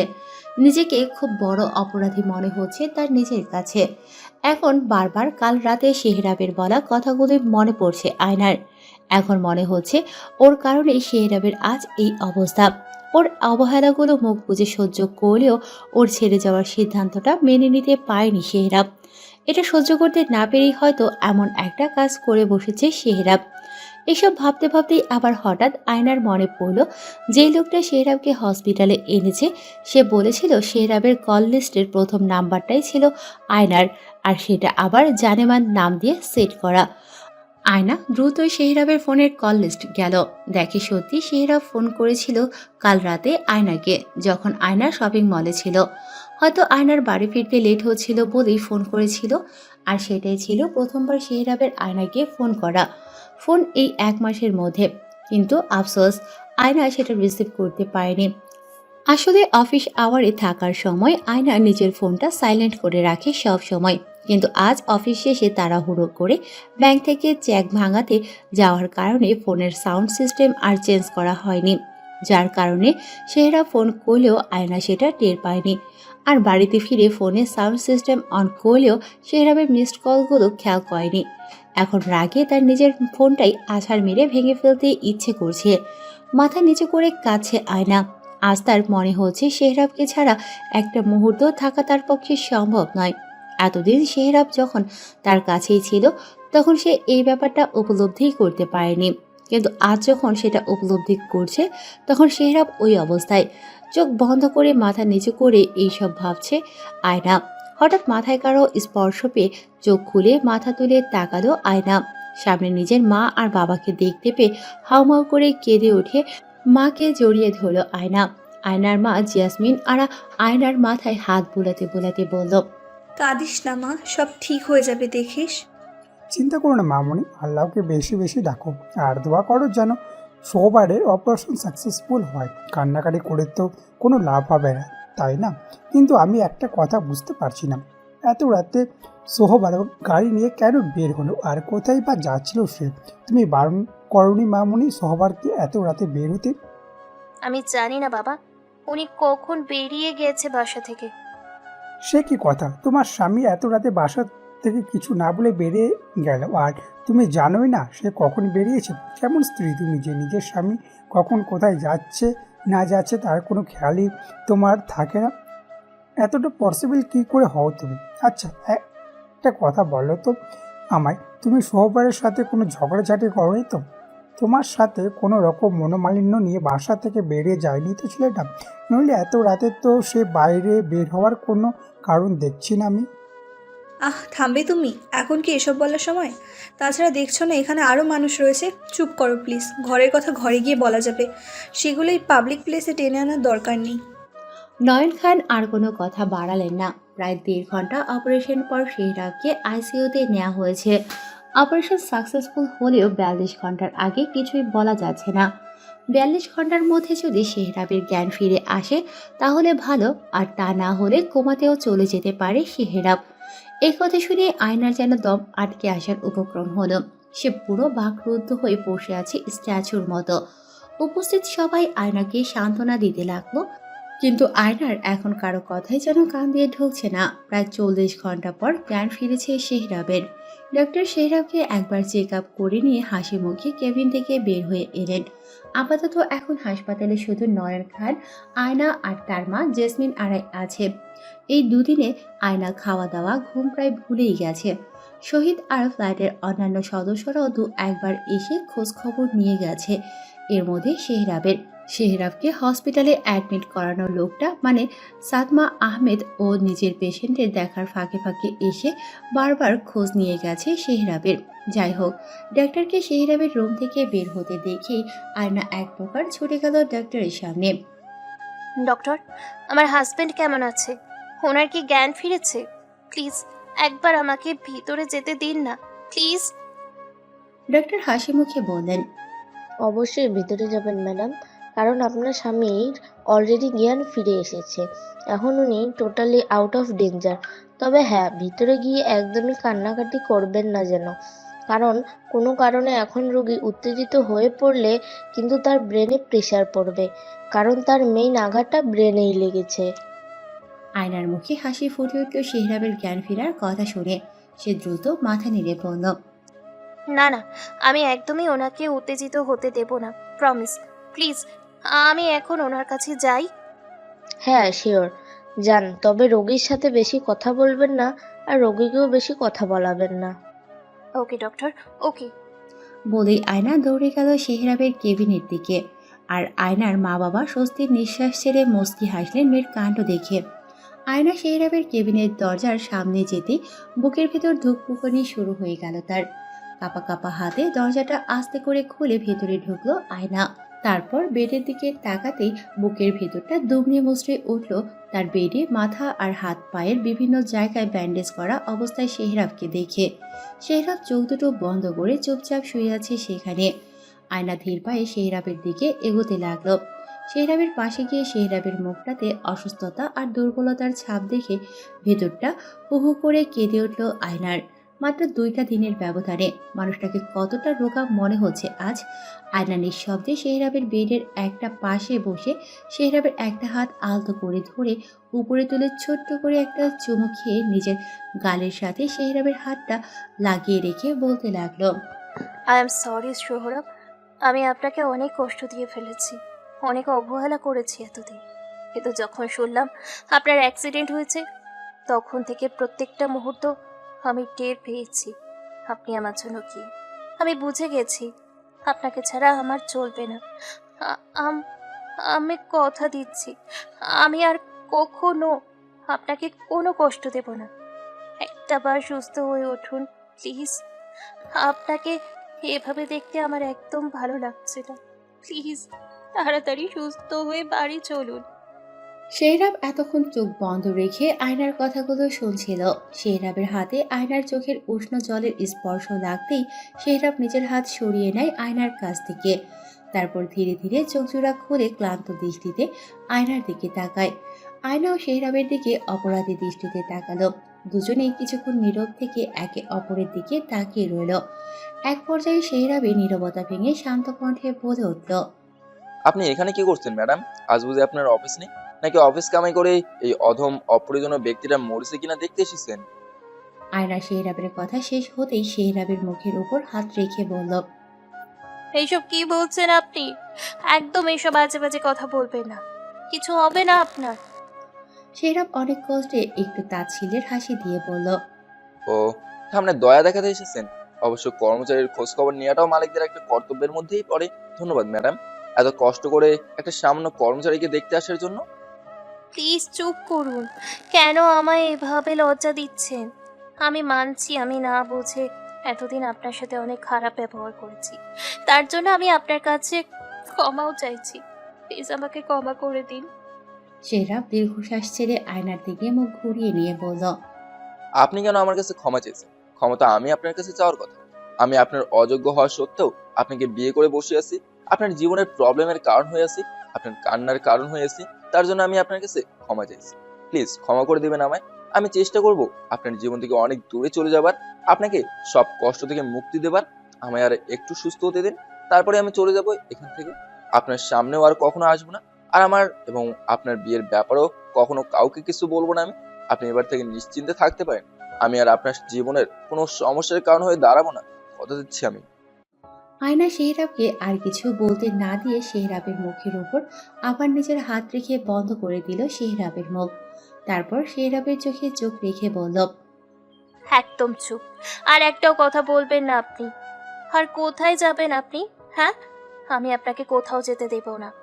প্রয়োজনে শিকল দিয়ে বেঁধে রাখবো আপনাকে, কিন্তু তবুও আমার কাছে থেকে দূরে যেতে দেব না বলে দিলাম। কথাগুলো বলে আয়না শেহরাবের বুকে আলতো করে নিজের মাথাটা রেখে দুহাতে শেহরাবকে আলতো করে জড়িয়ে ধরে বলল, কেন এরকম বলছেন বলুন? জানেন আমার কতটা কষ্ট হচ্ছে আপনার অ্যাক্সিডেন্টের কথা শুনে? নিজেকে পাগল পাগল লাগছিল এই 2টা দিন। কতটা অসহায় লাগছিল নিজেকে, আমি বলে বোঝাতে পারবো না আপনাকে। আর আপনি কি না এখন বলছেন আমাকে থেকে দূরে চলে যাবেন? আপনি তো এটাই চেয়েছিলেন। তাছাড়া আমি নিজে থেকেই দূরে না গেলেও আপনি তো নিজে থেকে দূরে চলে যেতেন, তাই না? তাহলে আর আমার থাকা না থাকায় কি যায় আসে আপনার? প্লিজ আর এই কথাগুলো বলবেন না। আমি তো বললাম আমি আমার ভুল বুঝতে পেরেছি, তবু কেন বারবার করে সেইগুলো মনে করিয়ে দিয়ে বিব্রত করছেন আমায়? আর কি বারবার করে আপনি আপনি করে বলছেন বলুন তো? আপনি তো আমায় তুমি করেই বলতেন, তাহলে হঠাৎ করে আপনি করে কেন সম্বোধন করছেন? শেহরাব তাচ্ছিল্যের স্বরে বলল, নিজের জায়গাটা বুঝে গেছি তো তাই। তা আপনার তো নতুন বাসায় শিফট করার কথা ছিল, শিফট হয়ে গেছেন? আয়না এবার শেহরাবের বুকে মাথা রাখা অবস্থাতেই মুচকি হেসে বলল, না, শিফট হয়নি তো, আর হলেও আপনার সাথেই হব। মানে? আয়না মাথা তুলে শেহরাবের দিকে তাকিয়ে মুচকি হেসে বলল, মানেটা এখন না বুঝলেও চলবে। এখন এই অবস্থায় এত কিছু বুঝে মাথায় চাপ নেওয়ার দরকার নেই একদম। এখন একটু চুপচাপ থাকুন আর তাড়াতাড়ি সুস্থ হয়ে বাড়ি চলুন। শেহরাব অবাক চোখে আয়নার দিকে তাকিয়ে আছে। এই আয়না আর আগের আয়নার মধ্যে যেন আকাশ পাতাল ব্যবধান। আয়না শেহরাবকে ওইভাবে তাকিয়ে থাকতে দেখে ভ্রু নাচিয়ে বলল। কি দেখছেন এভাবে? শেহরাব দ্রুত চোখ সরিয়ে নিয়ে লো ভয়েসে বলল, কিছু না। তা আপনার নিশ্চয়ই কাজ আছে অনেক, আপনি চাইলে যেতে পারেন। আমি চাই না আমার জন্য শুধু শুধু কেউ তার মূল্যবান সময় নষ্ট করুক। সে নিয়ে আপনাকে এত ভাবতে হবে না, আমারটা আমিই ভেবে নেব। আপনি আপাতত চুপচাপ থেকে একটু রেস্ট নিন। এমনিতেই ডক্টর এখন আপনাকে কথা কম বলতে বলেছে, বুঝলেন? শেহরাব আর কিছু না বলে চোখ বন্ধ করে চুপচাপ শুয়ে রইল। আয়না শেহরাবের ইনোসেন্ট মুখটার দিকে তাকিয়ে মুচকি হাসল। কতটা ইনোসেন্ট লাগছে শেহরাবকে, অথচ এই চেহারাটার দিকে এতদিন আয়না ঠিকমতো তাকিয়েও দেখেনি। সেই ভেবে এখন তার আফসোস হচ্ছে ভীষণ। কেন এতদিন এই সুন্দর নিষ্পাপ চেহারাটার দিকে ভালোভাবে তাকিয়ে দেখলো না সে? এক সপ্তাহ পর শেহরাবকে বাসায় নিয়ে আসা হয়। যদিও নয়ন খান আর জেসমিন আরা চাইছিল শেহরাব পুরোপুরিভাবে সুস্থ না হওয়া পর্যন্ত আয়না আর শেহরাব যেন তাদের বাড়িতেই গিয়ে থাকে, কিন্তু আয়না বাদ সেধে বলেছে তারা তাদের ফ্ল্যাটেই যাবে আর শেহরাবের দেখভালও সে নিজেই করবে। শেহরাব যে কদিন হসপিটালে ছিল সে কদিন আয়না শেহরাবের সাথে সাথেই ছিল, আর তার জন্য অফিস থেকেও সে 7 দিনের ছুটি নিয়েছিল। কিন্তু 7 দিনের ছুটি অলরেডি শেষ। এদিকে শেহরাবের এখন থেকে সে একাই দেখাশোনা করতে হবে, কারণ এখানে কোনো নার্স নেই। তাই সে অফিসের ম্যানেজারকে ফোন করে বলে যে যতদিন তার হাজবেন্ড পুরোপুরিভাবে সুস্থ না হচ্ছে ততদিন সে তার কাজগুলো বাসা থেকেই কমপ্লিট করবে। বাসাতে সবগুলো ডিজাইন কমপ্লিট করে সেগুলো অফিসে ইমেল করে দেবে সে। ম্যানেজার সাহেবও আয়নার সিচুয়েশন বুঝতে পেরে আর না করেনি। তাছাড়া তারা তাদের ডিজাইনগুলো যথাসময়ে পেয়ে গেলেই হলো। এবার ডিজাইনার কোথায় বসে কাজ করছে সেটাই দেখা ইম্পর্টেন্ট নয়। আর এমনিতেও গত 1 মাসে ম্যানেজার সাহেব খুব ভালো করে বুঝে গেছেন যে আয়না কাজে ফাঁকি দেবার মতো মেয়ে না। সবচেয়ে বড় কথা, আয়নার করা ডিজাইনগুলো অন্যান্য ডিজাইনদের থেকে অনেক বেশি ইউনিক হয়, তাই তারা কিছুতেই আয়নাকে হাতছাড়া করতে চায় না। এদিকে এই 1 সপ্তাহে অনেক চেষ্টা করেও শেহরাবের রাগ ভাঙাতে ব্যর্থ হয় আয়না। যদিও আয়না সারাক্ষণই শেহরাবের কাছাকাছি থাকে, তার সেবা শুশ্রূষা করে, বিভিন্ন ধরনের কথা বলার চেষ্টা করে, কিন্তু শেহরাব যেন একেবারে চুপ মেরে গেছে। এদিকে বাসায় ফিরে আয়না নিজে যে ঘরে থাকে সেই ঘরে শেহরাবের থাকার ব্যবস্থা করে।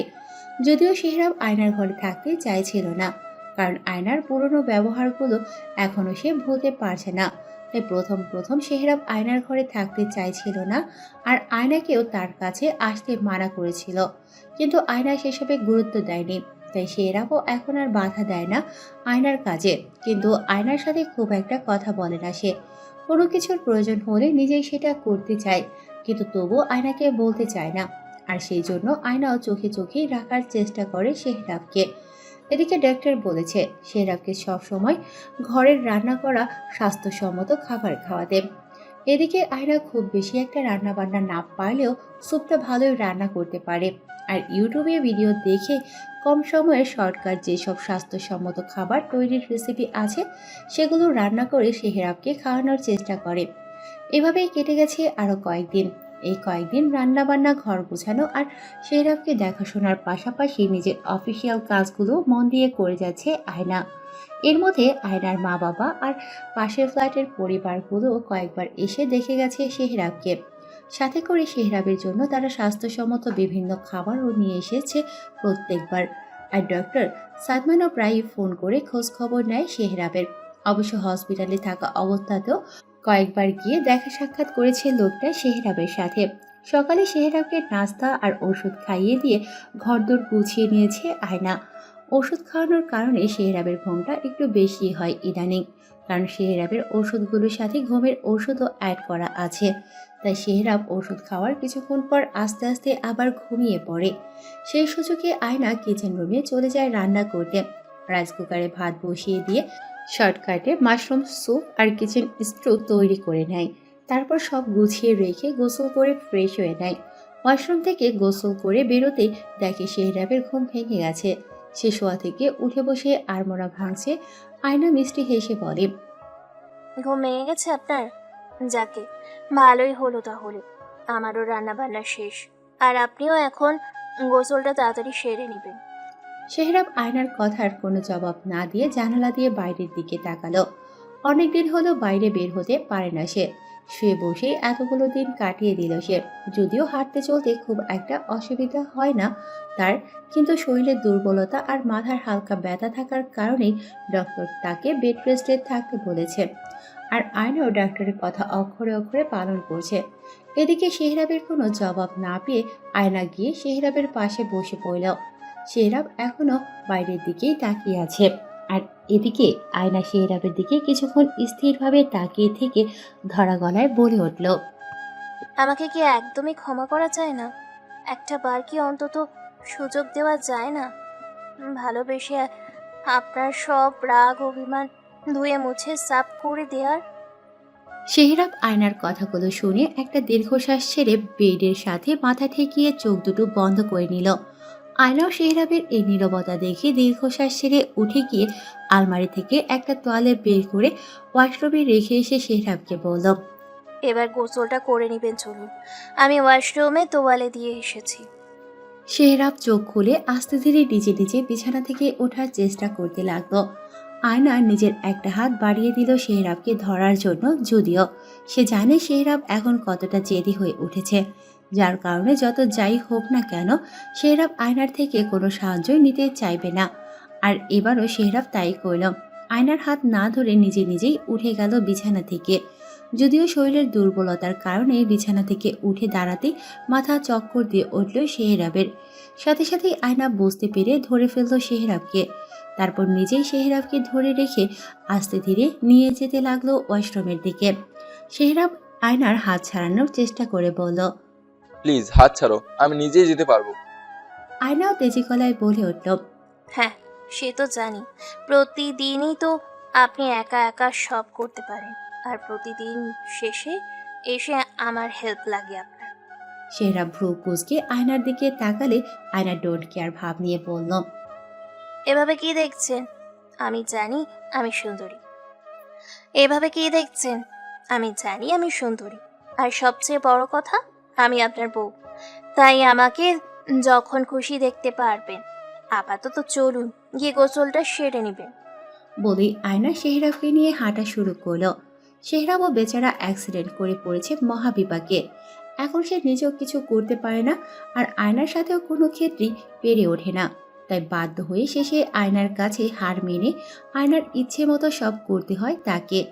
আয়না শেহরাবকে ওয়াশরুমে ঢুকিয়ে দিয়ে বলল, গোসল করেই অবশ্যই আমাকে ডাকবেন। পাকামো করে আবার নিজে নিজে বের হতে যে পড়ে টড়ে আবার মাথা ফাটাবেন না যেন। আর হ্যাঁ, ভিতর থেকে একদমই দরজা লক করবে না। পরে কখন কি দুর্ঘটনা ঘটিয়ে বসান তা ঠিক নেই। তখন আমি ওয়াশরুমের ভিতর ঢুকতেও পারবো না, আর আপনাকে উদ্ধার করতেও পারবো না। শেহরাব আয়নার কথাগুলো দাঁতে দাঁত চেপে সহ্য করে নিল। বেচারা এই অবস্থায় রাগও দেখাতে পারছে না, আর আয়নার এসব গা চালানো কথাগুলো সহ্য করতে পারছে না। এখন মনে মনে ভাবছে কেন যে সেদিন বেরিয়েছিল বাসা থেকে। যাই হোক, এসব ভেবে এখন লাভ নেই। তাই সে হাত দুটো জোর করে আয়নার সামনে ধরে বলল, আপনার লেকচার শেষ হলে দয়া করে এবার বের হবেন প্লিজ। আয়না মুচকি দিয়ে বলল, বের তো হবই। আমি কি ওয়াশরুমে আপনার সাথে গল্প করতে এসেছি নাকি? মুচকি মেরে বেরিয়ে গেল আয়না ওয়াশরুম থেকে। বের হবার সময় দরজাটা চাপিয়ে দিয়ে গেল। এদিকে শেহরাবের হাসি পেল আয়নার আচরণে। সে মুচকি হেসে শাওয়ার ছেড়ে দিয়ে গোসল করতে লাগলো। গোসল শেষে তোয়ালে পরে বের হতে প্রতিদিনের মতোই আয়না দ্রুত এসে শেহরাবের সামনে দাঁড়ালো। শেহরাবের হাসি পেলেও সে হাসিটা চেপে রেখে মুখে সিরিয়াস ভাব এনে জিজ্ঞেস করল, আবার কি? আপনাকে না বলেছি একা একা পাকামো করে বের হবেন না ওয়াশরুম থেকে? শেহরাব কিছু না বলেই আয়নার পাশ কেটে আস্তে আস্তে রুমের ভেতরে গিয়ে বেডের ওপর বসে পড়ল, দু হাতে মুখ চেপে ধরে। গোসল করার পর শরীরটা কিছুটা ফ্রেশ লাগলেও ওয়াশরুম থেকে বেডে আসতে আসতেই মনে হয় যেন শরীরের সব এনার্জি লস হয়ে যায় তার। অল্পতেই ক্লান্ত লাগে নিজেকে। এত বড় একটা অ্যাক্সিডেন্ট, ব্লাড লস, সব মিলিয়ে অনেকটাই দুর্বল হয়ে পড়েছে শেহরাব। তার উপর আবার যোগ হয়েছে অ্যাক্সিডেন্টের আগে টানা অনেক দিন যাবৎ বাইরের খাবার খাওয়ার কুফল। শেহরাব ওইভাবে বসে থাকা অবস্থাতেই আয়না আরেকটা তোয়ালে নিয়ে শেহরাবের সামনে এসে দাঁড়ালো। শেহরাব টের পেয়ে মাথা তুলে আয়নার দিকে তাকাতেই আয়না শেহরাবের আরো কাছে গিয়ে তোয়ালেটা দিয়ে শেহরাবের মাথা ভালোভাবে মুছতে শুরু করলো। শেহরাব এবার আর কোনো বাধা না দিয়ে চুপচাপ আয়নার মুখের দিকে তাকিয়ে রইল। আয়না চুলগুলো ভালোভাবে মুছে দিয়ে শেহরাবের থেকে সরে গিয়ে আলমারি থেকে শেহরাবের একটা টি শার্ট আর একটা ট্রাউজার এনে শেহরাবের পাশে রেখে বলল, চেঞ্জ করে নিন, আমি গিয়ে আপনার খাবার নিয়ে আসছি। বলেই আয়না চলে গেল কিচেন রুমে। আয়না গিয়ে একটা ট্রেতে করে শেহরাবের জন্য চিকেন স্টু আর মাশরুম স্যুপ নিয়ে এলো। ততক্ষণে শেহরাব পোশাক পরে বেডে হেলান দিয়ে আধশোয়া হয়ে বসে পড়ল। আয়না খাবার নিয়ে এসে বেড সাইড টেবিলে সেগুলো রেখে শেহরাবের সামনে একটা বালিশ রেখে তার উপর খাবারের ট্রেটা রেখে বললাম, নিন, এবার খেয়ে নিন, আপনার ঔষধের টাইমও হয়ে যাচ্ছে। সেহরাব চুপচাপ সোজা হয়ে বসে চামচ নিয়ে খাওয়া শুরু করলো। এমন সময় হঠাৎ ড্রেসিং টেবিলের উপর থেকে সেহরাবের ফোনটা বেজে উঠল। সেখানে ফোনটা আয়নায় রেখেছিল, যাতে সেহরাব ফোন নিয়ে বেশি ঘাটাঘাটি করতে না পারে। যাই হোক, ফোনটা বেজে উঠতেই সেহরাব মাথা তুলে ফোনের দিকে তাকালো। তারপর খাবার ছেড়ে ফোনটা নেয়ার জন্য উঠতে গেলেই আয়না সেহরাবকে বাধা দিয়ে বলল। আমি দেখছি, আপনি খাবার শেষ করুন। সেহরাব কিছুটা অস্থির হয়ে বলল। আরে আমার কাজের জায়গা থেকে এই ফোন এসেছে নিশ্চয়ই, ফোনটা এদিকে দাও। আয়না ফোনটা হাতে নিয়ে বলল। তাতে কি, এখন আপনার কোনো কাজ নেই। আর বাবা তো বলেই দিয়েছে যে সম্পূর্ণ সুস্থ হওয়ার আগে যেন আপনাকে অফিসে যেতে না দেয়, এমনকি ঘরেও যেন অফিসিয়াল কোনো কাজ করতে না দিই। তাই কাজের চিন্তা না করে এখন খাওয়ার মন দিন তো। আয়না কথা বলতে বলতে অলরেডি সেহরাবের ফোনটা দুবার বেজে কেটে গিয়ে আবারও ফোন এসেছে। এবার সেহরাব দ্রুত বিছানা থেকে উঠতে নিলে আয়না চেঁচিয়ে বলে ওঠে। স্টপ, এখানেই বসুন আপনি। ফোনটা যদি এতই ইম্পর্টেন্ট হয় তখন আমি রিসিভ করছি। সেহরাব আবার থেমে গেল। সে অসহায় চোখে আয়নার দিকে তাকিয়ে রইল। মনের ভিতর এক অজানা ভয় কাজ করছে তার। আয়না দ্রুত ফোনটা রিসিভ করে কানের কাছে নিতেই ওই পাশ থেকে একটা পরিচিত কণ্ঠে কেউ একজন বলে উঠল। হ্যালো স্যার, কখন থেকে আপনাকে ফোন করছি, আপনি তো গত এক সপ্তাহ ধরে অফিসেও আসছেন না। আগামীকাল আমাদের একটা মিটিং আছে। কানাডার একটা কোম্পানি আমাদের প্রোডাক্ট নিতে আগ্রহী, এই জন্য তারা কালকে আপনার সাথে মিট করে ডিল সেরে নিতে চায়। তারা অলরেডি আমাদের কিছু ডিজাইন দেখেছে, যেগুলো ভীষণভাবে পছন্দ হয়েছে তাদের। তাই তারা যত তাড়াতাড়ি সম্ভব ডিলটা সেরে ফেলতে চাচ্ছে। আসলে স্যার, আমাদের ওই নতুন ফ্যাশন ডিজাইনার আয়না খান আছে না, ওই মেয়েটা দারুণ ব্রিলিয়েন্ট আর ক্রিয়েটিভ। স্যার, আপনি তো ওনার করা অনেকগুলো ডিজাইনই দেখেছেন। আপনি ঠিকই বলেছিলেন স্যার, তার হাতে জাদু আছে। মেয়েটার প্রত্যেকটা ডিজাইনে একদম ইউনিক।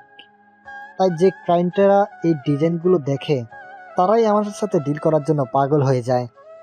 তা স্যার, আপনি কাল আসছেন তো ডিল করতে? আর স্যার, ডিলটা কি আমাদের অফিসে করবেন নাকি ক্লায়েন্টদের অন্য কোথাও আসতে বলবো? আয়না এতক্ষণ মন দিয়ে ওই পাশের ব্যক্তির কথাগুলো শুনছিল। ওই পাশ থেকে আয়না আর কিছু না বলে ফোনটা কান থেকে নামিয়ে ফোনের স্ক্রিনের দিকে তাকালো। স্ক্রিনে যে নামটা ভেসে উঠল তাতে আয়নার মনে আর এক চুলো সন্দেহ রইল না যে সে যা ভাবছে তাই সঠিক। কারণ স্ক্রিনে যে নামটা লেখা আছে সেটা হলো আমান। আর আমান মানে তার আরভি ফ্যাশন ইউনিভার্স এর ম্যানেজার আমান। আয়না স্তব্ধ হয়ে ফোনের স্ক্রিনের দিকে তাকিয়ে আছে। আর ওইদিকে আমান ফোনের ওই পাশ থেকে হ্যালো হ্যালো করে যাচ্ছে। এদিকে সেহরাব আয়নার এমন নীরবতা দেখে ভাবতে লাগলো, যেই ভয়টা এতক্ষণ ধরে পাচ্ছিল সে সেটাই বুঝি হতে চলেছে। এবার বুঝি আর নিজেকে লুকিয়ে রাখতে পারল না সেহরাব। আয়নার কাছে বোধহয় এবার ধরা পড়েই গেল সেহরাব। সেহরাব একটা শুকনো ঢোক গিলে আয়নাকে কিছু বলতে যাবে, আর তখনই আয়না ধীর পায়ে এগিয়ে গিয়ে সেহরাবের দিকে ফোনটা এগিয়ে দিল। সেহরাব আয়নার মুখের দিকে চিন্তিত চোখে তাকিয়ে থেকেই কাঁপা কাঁপা হাতে ফোনটা নিল। তারপর ফোনটা কানে নিতেই বুঝে গেল সে যা ভাবছিল তাই হয়েছে। এদিকে আয়না এখনো স্থির হয়ে সেহরাবের সামনে নিচের দিকে তাকিয়ে দাঁড়িয়ে আছে। তার চোখ দুটো জলে ছলছল করছে। সেহরাবের বুকটা কেঁপে উঠল আয়নার চোখে জল দেখে। সে আয়নার দিকে চোখ রেখেই আমানের উদ্দেশ্যে বলল। ডিল ক্যান্সেল করো আমান, আমার পক্ষে আসা সম্ভব নয়। বলেই ফোনটা কেটে বিছানায় রেখে দিল সেহরাব। তারপর কাঁপা কাঁপা গলায় আয়নার উদ্দেশ্যে বলে উঠল। বউ, আই এম সরি বউ। আয়নার সাথে সাথে ফুঁসে উঠে বলল। একদম বউ বলবেন না আমায়, মিথ্যেবাদী লোক একটা। কেন করলেন এরকম বলুন? কি ক্ষতি করছিলাম আমরা আপনার? আরে আমার বাবা তো আপনাকে বিশ্বাস করেছিল। নিজের ছেলেকেও হয়তো কেউ এতটা বিশ্বাস করে না যতটা আপনাকে করেছে। তাই তো নিজের একমাত্র মেয়েকেও আপনার হাতে তুলে দিতে দ্বিধাবোধ করেনি একটু। আর আপনি কি না এভাবে আমাদেরকে ঠকালেন, বোকা বানালেন আমাদের সবাইকে। আপনি যদি সহবাজ আরাবিয়াই হয়ে থাকেন তবে কেন নিজেকে সোহরাব নাম দিয়ে একটা চাল চুলোহীন সেজে আমার বাবার কাছে এসেছিলেন আর তার কোম্পানিতে চাকরি নিয়েছিলেন? বাবা কতটা কষ্ট পাবে জানেন যখন জানবে সে যাকে এতটা বিশ্বাস করেছিল, তার পুরোটা জুড়েই ছিল শুধু মিথ্যা আর বানানো গল্প। কোন শত্রুতার প্রতিশোধ নেওয়ার জন্য নিজের পরিচয় লুকিয়ে এসে আমার জীবনে ঢুকেছেন বলুন? আর এই আমিও কিনা আপনাকে ভালোবাসতে শুরু করলাম। কিভাবে পারলেন এত বড় একটা ধোঁকা দিতে বলুন তো? তুমি ভুল বুঝছো। হ্যাঁ, আমি মিথ্যে বলছি, কিন্তু আমার পুরোটাই মিথ্যা কিংবা বানানো গল্প ছিল না। তার মধ্যে বেশিরভাগটাই ছিল সত্যি। বিশ্বাস করো। কি বিশ্বাস করব? হ্যাঁ, আবার আমাকে আর পরিবারকে বোকা বানানোর জন্য নতুন কোনো গল্প শোনাবেন? শেহরাব এবার রেগে গিয়ে কিছুটা চেঁচিয়ে বলে উঠল। তুমি চুপ করে আমার কথাটা শুনবে প্লিজ? কথাটা বলে শেহরাব আহ বলে মাথা চেপে ধরল, কারণ হঠাৎ উত্তেজনায় চেঁচিয়ে ওঠার কারণে মাথায় চাপ পড়েছে তার। আয়না দ্রুত শেহরাবের পাশে বসে শেহরাবের মাথায় হাত রেখে বলল, কি হয়েছে আপনার? মাথা যন্ত্রণা হচ্ছে? দাঁড়ান, আমি এক্ষুনি ডাক্তারকে ফোন করছি। বলে আয়না দ্রুত বসা থেকে উঠতে নিলেই শেহরাব আয়নার হাত চেপে ধরে আবার বসিয়ে দেয়। আয়না জিজ্ঞাসা চোখে শেহরাবের দিকে তাকাতেই শেহরাব ক্লান্ত চোখে আয়নার দিকে তাকিয়ে দুর্বল কণ্ঠে বলল, ডক্টর ডাকতে হবে না, আমার কথাটা শোনো প্লিজ। আয়না শেহরাবের শরীর খারাপ লাগছে বুঝতে পেরে দ্রুত সামনে থাকা খাবারগুলোর দিকে তাকালো। তারপর দ্রুত আবার শেহরাবের দিকে তাকিয়ে বলল, আপনার খাবার তো ঠান্ডা হয়ে গেছে, আপনার ঔষধেরও টাইম হয়ে যাচ্ছে। প্লিজ আপনি একটু বসুন স্থির হয়ে, আমি গিয়ে খাবারগুলো চেঞ্জ করে নিয়ে আসছি। শেহরাব আবার আয়নার হাত ধরে বলল, প্লিজ তুমি এখানেই বসো, খাবার নিয়ে চিন্তা করো না। আগে আমার কথাগুলো শোনো, অনেক কিছু বলার আছে আমার তোমাকেই। আয়না শেহরাবের হাতের উপরে নিজের আরেকটা হাত রেখে বলল, আপনার সব কথা শুনবো আমি, কিন্তু তার আগে খাবার খেতে হবে আপনার।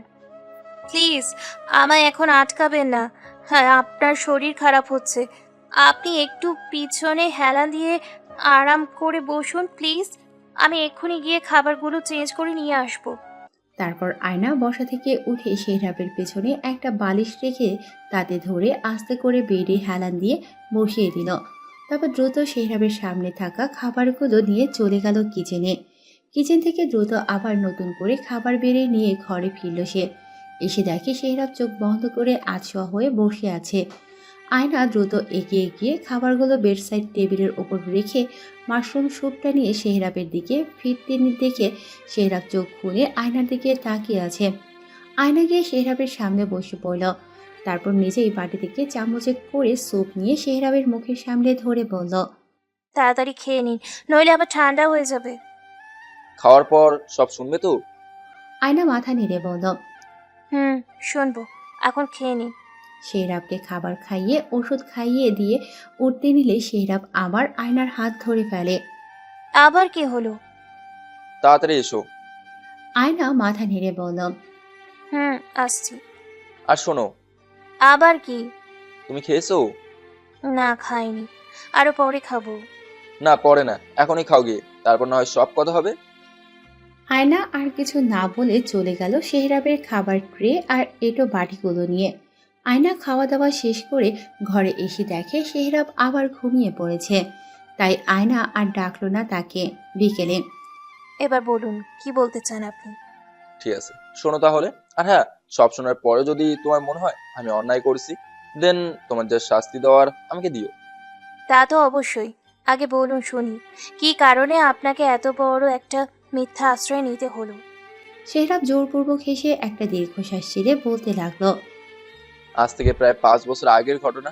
তখন আমি ছিলাম লন্ডনে। সেখানে আমার একটা বন্ধু ছিল, নাম হ্যারি। ছেলেটা ছিল মধ্যবিত্ত পরিবারের একটা ছেলে। সে তখন একটা মেয়েকে ভালোবাসতো এবং মেয়েটার সাথে কিছুদিন রিলেশন করার পর তারা বিয়েও করে তাদের ধর্ম মতে। কিন্তু বিয়ের পর আস্তে আস্তে হ্যারি বুঝতে পারে যে তার ক্যারল আসলে খুব উচ্চবিলাসী প্রকৃতির একটা মেয়ে। তার ডিমান্ড ছিল খুব বেশি। সে চাইতো একটা হাইফাই এবং স্ট্যান্ডার্ড লাইফ, যেটা তাকে সেই মধ্যবিত্ত হ্যারির পক্ষে দেওয়া সম্ভব ছিল না। এদিকে এইসব নিয়ে দিন দিন হ্যারি আর তার বউয়ের মধ্যে ঝামেলা বাড়তে থাকে। তাছাড়া বিলাসিতার পাশাপাশি হ্যারির বউয়ের ছিল অনেক ছেলে বন্ধু, যা হ্যারি বিয়ের আগে কখনোই টের পায়নি। কিন্তু যখন জানতে পারলো, তখনও অশান্তির ভয়ে হ্যারি এইসব নিয়ে কখনোই তার বউ ক্যারলকে কিছু বলতে চাইতো না। কিন্তু ক্যারলের আচার আচরণ দিন দিন নিচু পর্যায়ে যেতে থাকে আর তার ছেলে বন্ধুদের সাথেও তার মেলামেশা বাড়তে থাকে। হ্যারি তখনও চুপ করে থাকে, কারণ সে তার স্ত্রীর সব চাহিদা, সব আবদার মেটাতে পারে না। কিন্তু দিনকে দিন ক্যারলের এই বন্ধুত্বের লিস্টটা বড় হতে থাকে। সময়ের সাথে সাথে যোগ হয় নতুন নতুন বন্ধু। এভাবে একদিন সে তার কিছু ফ্রেন্ডের সাথে তার এক বন্ধুর বিয়েতে যায়। আর সেখানে গিয়ে তার দেখা হয় এক ধনী ব্যবসায়ী লোকের সাথে।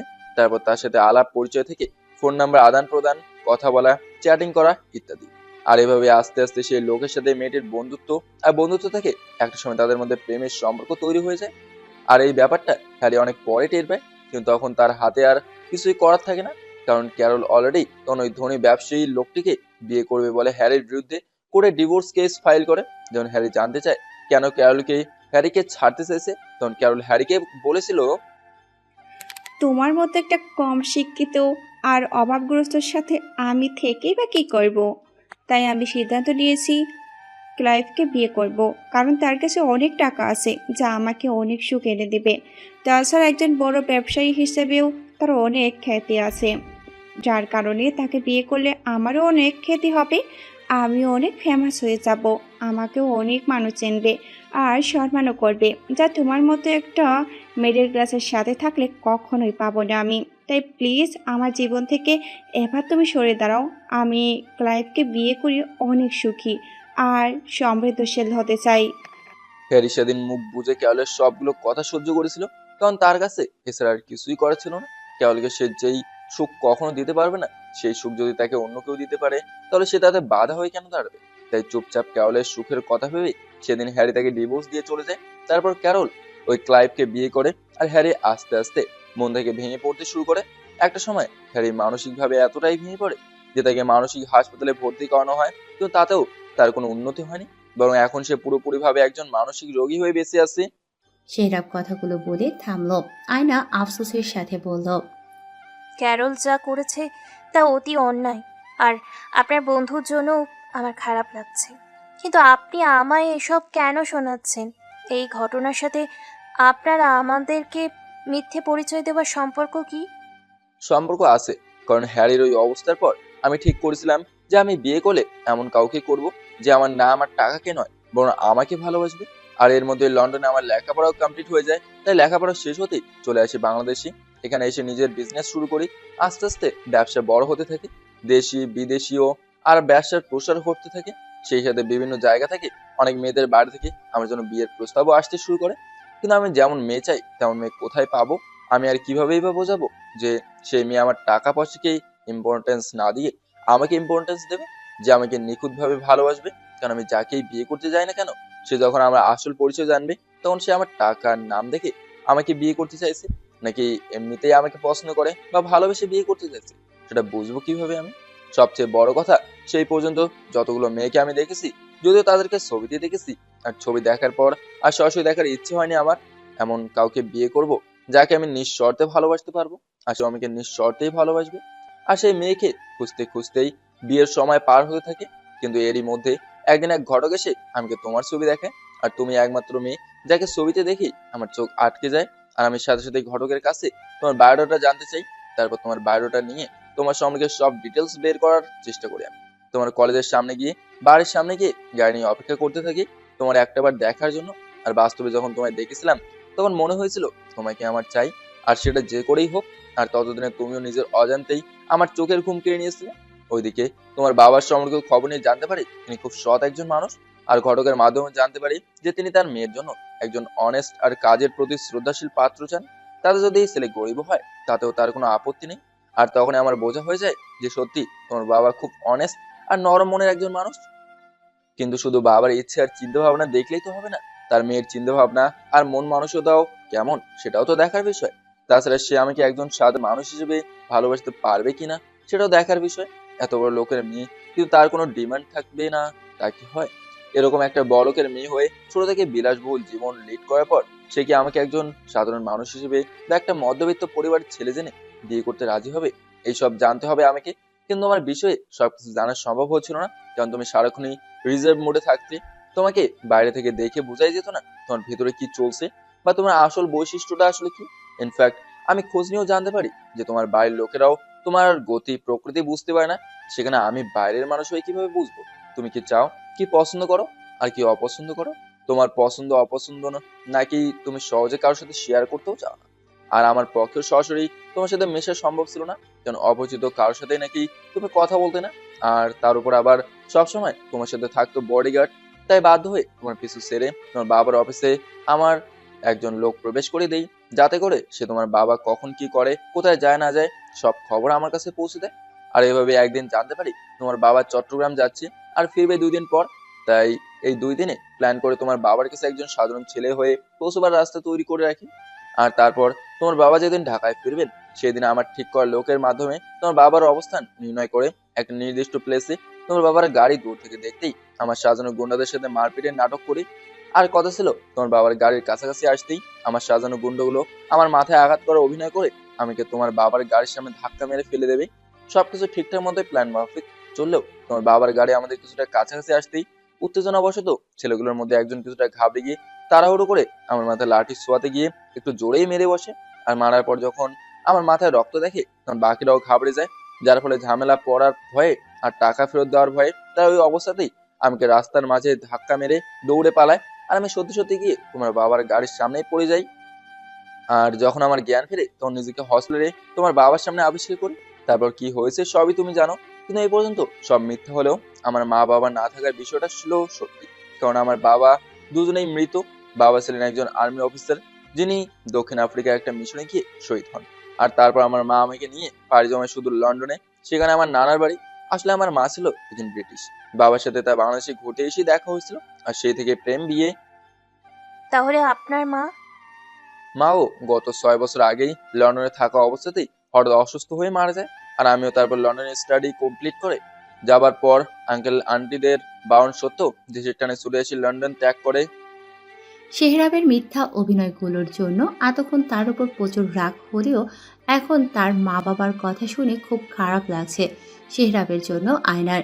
সে একটা দীর্ঘশ্বাস ছেড়ে বলে উঠল, মা বাবার জন্য আপনার খুব কষ্ট হয়, তাই না?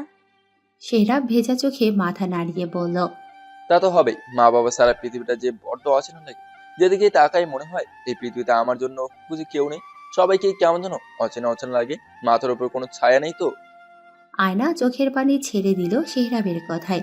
ভেজা চোখে শেহরাবের দিকে তাকিয়ে ধরা গলায় বলল, আমাকেও অচেনা লাগছে। এখন লাগে না, তবে কিছুদিন আগে লাগতো। তখন তুমি নিজেকে তেমন ভাবে প্রেজেন্ট করতে আমার সামনে। I am sorry Sohrab, sorry Shahbaz. Shehrab জিজ্ঞাসু চোখে আয়নার দিকে তাকিয়ে থেকে ফিক করে হেসে দিয়ে বলল, ইটস ওকে শেহরাব, আমারই নাম। আমার পুরো নাম শাহবাজ সোহরাব আরবি, তবে সোহরাব নামটা সব জায়গায় ইউজ করি না, তাই বেশিরভাগ মানুষই আমাকে শাহবাজ আরবি নামেই জানে। ও, কিন্তু আমি এর জন্য সরি বলিনি। আমি সরি বলেছি কারণ এতদিন আমি আপনাকে অনেক কষ্ট দিয়েছি, কিন্তু একবারও ভাবিনি আপনার কতটা কষ্ট হচ্ছে। আপনার মা বাবা, আত্মীয় স্বজন কেউ নেই জেনেও আপনার সাথে ঠিক মতো কথা বলিনি আমি। যখনই আপনি আমার সাথে একটু কথা বলতে আসতেন তখনই মুখ ঘুরিয়ে চলে গেছি আমি। একবারও ভাবিনি এই একা জীবনে মা বাবা, আত্মীয় স্বজন ছাড়া সারাক্ষণ একা থাকতে কতটা কষ্ট হয় আপনার। আর আমি তো থেকেও না থাকার মতোই ছিলাম। কখনো আপনার একাকিত্ব, আপনার অসহায়ত্ব, কষ্টগুলো বুঝতেই চাইনি। সব সময় শুধু অবহেলাই করে গিয়েছি আপনাকে। প্লিজ আমায় ক্ষমা করে দিন সোহরাব। শেহরাব সাথে সাথে আয়নাকে বুকে টেনে নিয়ে দুহাতে জড়িয়ে ধরে বলল, এই পাগলি, কাঁদছো কেন তুমি?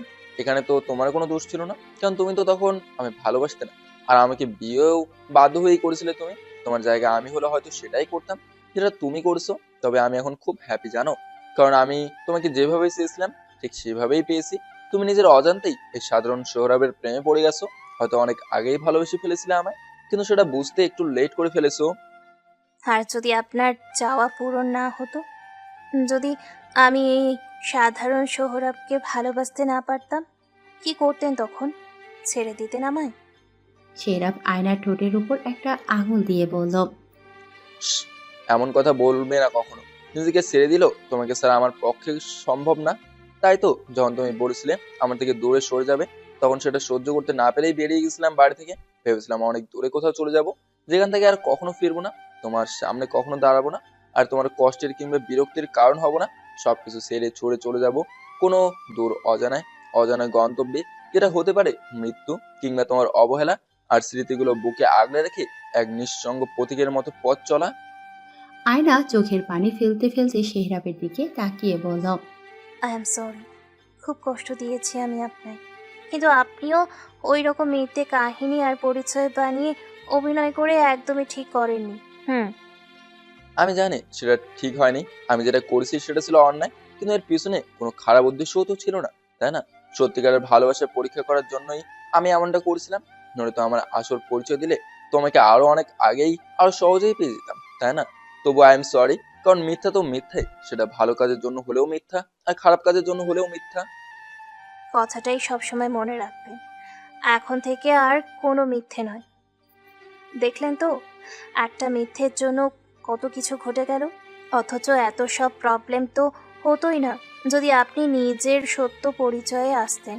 আর কেউ যদি আপনাকে সত্যিকার অর্থে মন থেকে ভালোবাসে, তাহলে সে আপনার যে কোনো পরিস্থিতিতেই আপনাকে ভালোবাসবে, আপনার পাশে থাকবে, কোনো পরিস্থিতিতেই আপনার হাত ছাড়বে না।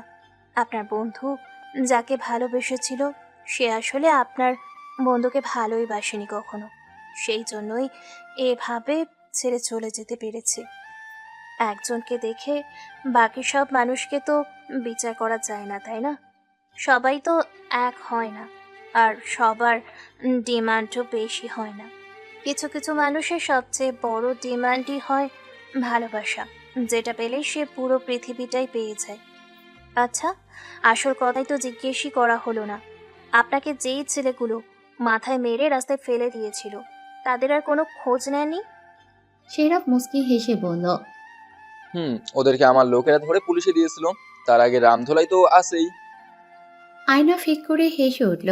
হঠাৎ আয়নার কিছু একটা মনে হতেই মুখের রাগী ভাব ফুটিয়ে তুলে বলল সে, আরেকটা কথা বলুন তো, আপনি তো বললেন আপনি প্ল্যান করেই আমাকে বিয়ে করবেন বলে বাবার অফিসে চাকরি নিয়েছিলেন। তার মানে কি আপনি জানতেন যে আমি আপনাকে বিয়ে করতে চাইছিলাম না? আপনি কি তাহলে সেই দিন রাতেও আমাকে মিথ্যে বলেছিলেন যে আপনি এই ব্যাপারে কিছু জানতেন না? সেহরাব একটা দীর্ঘশ্বাস ছেড়ে বলল, আমি সত্যিই জানতাম না যে তুমি আমাকে বিয়ে করতে চাও না, আমি তোমার বাবার অফিসে চাকরি করি বলে। আসলে আমি তোমার বাবাকে প্রথম থেকেই খুব বিশ্বাস আর ভরসা করতে শুরু করি, আর সৎ চিন্তাধারা আর উদার মনোভাবের জন্য। তাই তিনি যখন বলেছিলেন তোমার এই বিয়েতে কোনো আপত্তি নেই, তখন আমি ওনার কথাটাই বিশ্বাস করে নিয়েছিলাম আর ভীষণ খুশিও হয়েছিলাম। যদিও তিনি সেদিন মিথ্যা কথাই বলেছেন, কিন্তু সেটারও হয়তো আমার মতোই কোনো ভালো উদ্দেশ্য ছিল। হয়তো তিনি তোমাকে একজন সৎ পাত্রের হাতে তুলে দেওয়ার জন্য এমন একটা মিথ্যা বলেছিলেন। তবে আমি কিন্তু সেটা সত্যি ভেবে তোমার প্রতি খুব খুশিও হয়েছিলাম। ভেবেছিলাম তুমি হয়তো আমি একটা সাধারণ ঘরের সাধারণ ছেলে জানা সত্ত্বেও মন থেকে আমাকে বিয়ে করার জন্য রাজি হয়েছো। হয়তো আমি তোমাকে যেমনটা চাইছিলাম তুমি ঠিক তেমনটাই, একদম তোমার বাবার মতোই সরল মনে, যার চাহিদাটা খুব অল্প কিন্তু মনটা খুব বিশাল। আর সেই জন্য আমি ভেবে নিয়েছিলাম বিয়ের পর খুব শীঘ্রই আমি তোমাকে আমার আসল পরিচয়টা জানিয়ে দেবো। কিন্তু বিয়ের রাতে তোমার কথাগুলো শুনে তো আমার সব আশা সেগুড়ে বালি পড়ে গেল। ও, আপনি তাহলে বলতে চাইছেন আমি আমার বাবার মতো ভালো মনের নই, আমার ডিমান্ড খুব বেশি, আর আমি আপনার মনের মতো নই, তাই তো? আরে না না পাগলি, তুমি ঠিক তেমনটাই যেমনটা আমি চেয়েছি। কিন্তু সমস্যাটা ছিল কোথায় জানো তো? তুমি তোমার মন বুঝতে অনেক লেট করে ফেলেছো। নিজের মনকে তুমি বুঝতেই পারোনি আর গুরুত্বও দাওনি। তুমি গুরুত্ব দিয়েছো তোমার মস্তিষ্ককে। তোমার মস্তিষ্ক তোমাকে যেটা বলেছে তুমি শুধু সেইটাই শুনেছো, আর এই কারণেই তুমি ওরকম বিহেভিয়ার করতে যখন। আর তাই হয়তো আমার প্রতি তোমার ভালোবাসাটাও তুমি অনেক দেরিতে উপলব্ধি করতে পেরেছো। তবে দেরিতে হলেও যে তুমি উপলব্ধি করে পেরেছো, তাতে আমি অনেক খুশি। এখন তো আমার সেই রাতের কথা ভাবলেই গা কাটা দিয়ে ওঠে। যদি সেই দিনের অ্যাক্সিডেন্টে আমার কিছু হয়ে যেত, তাহলে তো আমার জানাই হতো না তুমি আমায় ভালোবাসো। হুশ, এইসব বাজে চিন্তা আর কখনো মাথায় আনবেন না। আর কখনো যদি আমার সাথে কোনো রাগারাগিও হয়, তবু ভুলেও কখনো রাগের মাথায় বাড়ি থেকে বের হয়ে যাবেন না। আর কার ড্রাইভ তো একদমই করবেন না, মনে থাকবে? থাকবে ম্যাডাম। এবার বলুন, আমার কৃতকর্মের জন্য আমার কি শাস্তি রেডি করেছেন? আয়না মিষ্টি হেসে সেহরাবের নাক টেনে দিয়ে বলল, আপনার শাস্তি হচ্ছে এখন থেকে কোনো মিথ্যে কথা বলা যাবে না, আমার কথা মতো চলতে হবে, আর খুব শীঘ্রই সুস্থ স্বাভাবিক হয়ে উঠতে হবে। আর সেহরাব জিজ্ঞাসু দৃষ্টিতে তাকিয়ে বলল, আর কি? আয়না লাজুক হেসে সেহরাবের বুকে মুখ লুকিয়ে বলল, আমাকে একটা ছোট্ট কিউট সোহরাব এনে দিতে হবে। সেহরাব দুষ্টু হেসে বলল। তাহলে চলো এখন ছোট্ট কিউট সোহরা বানার ব্যবস্থা করি। আয়না সেহরাবের বুক থেকে সরে গিয়ে সেহরাবের হাতে একটা চিমটি কেটে দিল। সেহরাব চিমটি খেয়ে আহ বলে চিৎকার দিয়ে উঠল। আয়না ভেঙচি কেটে বলল, ইস, কত সব। আগে সুস্থ হন, তারপর বাকি সব। সেহরাব চিমটি খেয়ে হাত ডলতে ডলতে বলল। তাই বলে চিমটি দেবে? অন্য কিছু তো দিতে পারতে। বলে সেহরাব আয়নাকে এক টানে নিজের বুকের উপর নিয়ে ফেলল। দুজনে এভাবে একে অপরের সাথে খুনসুটিতে মেতে উঠল।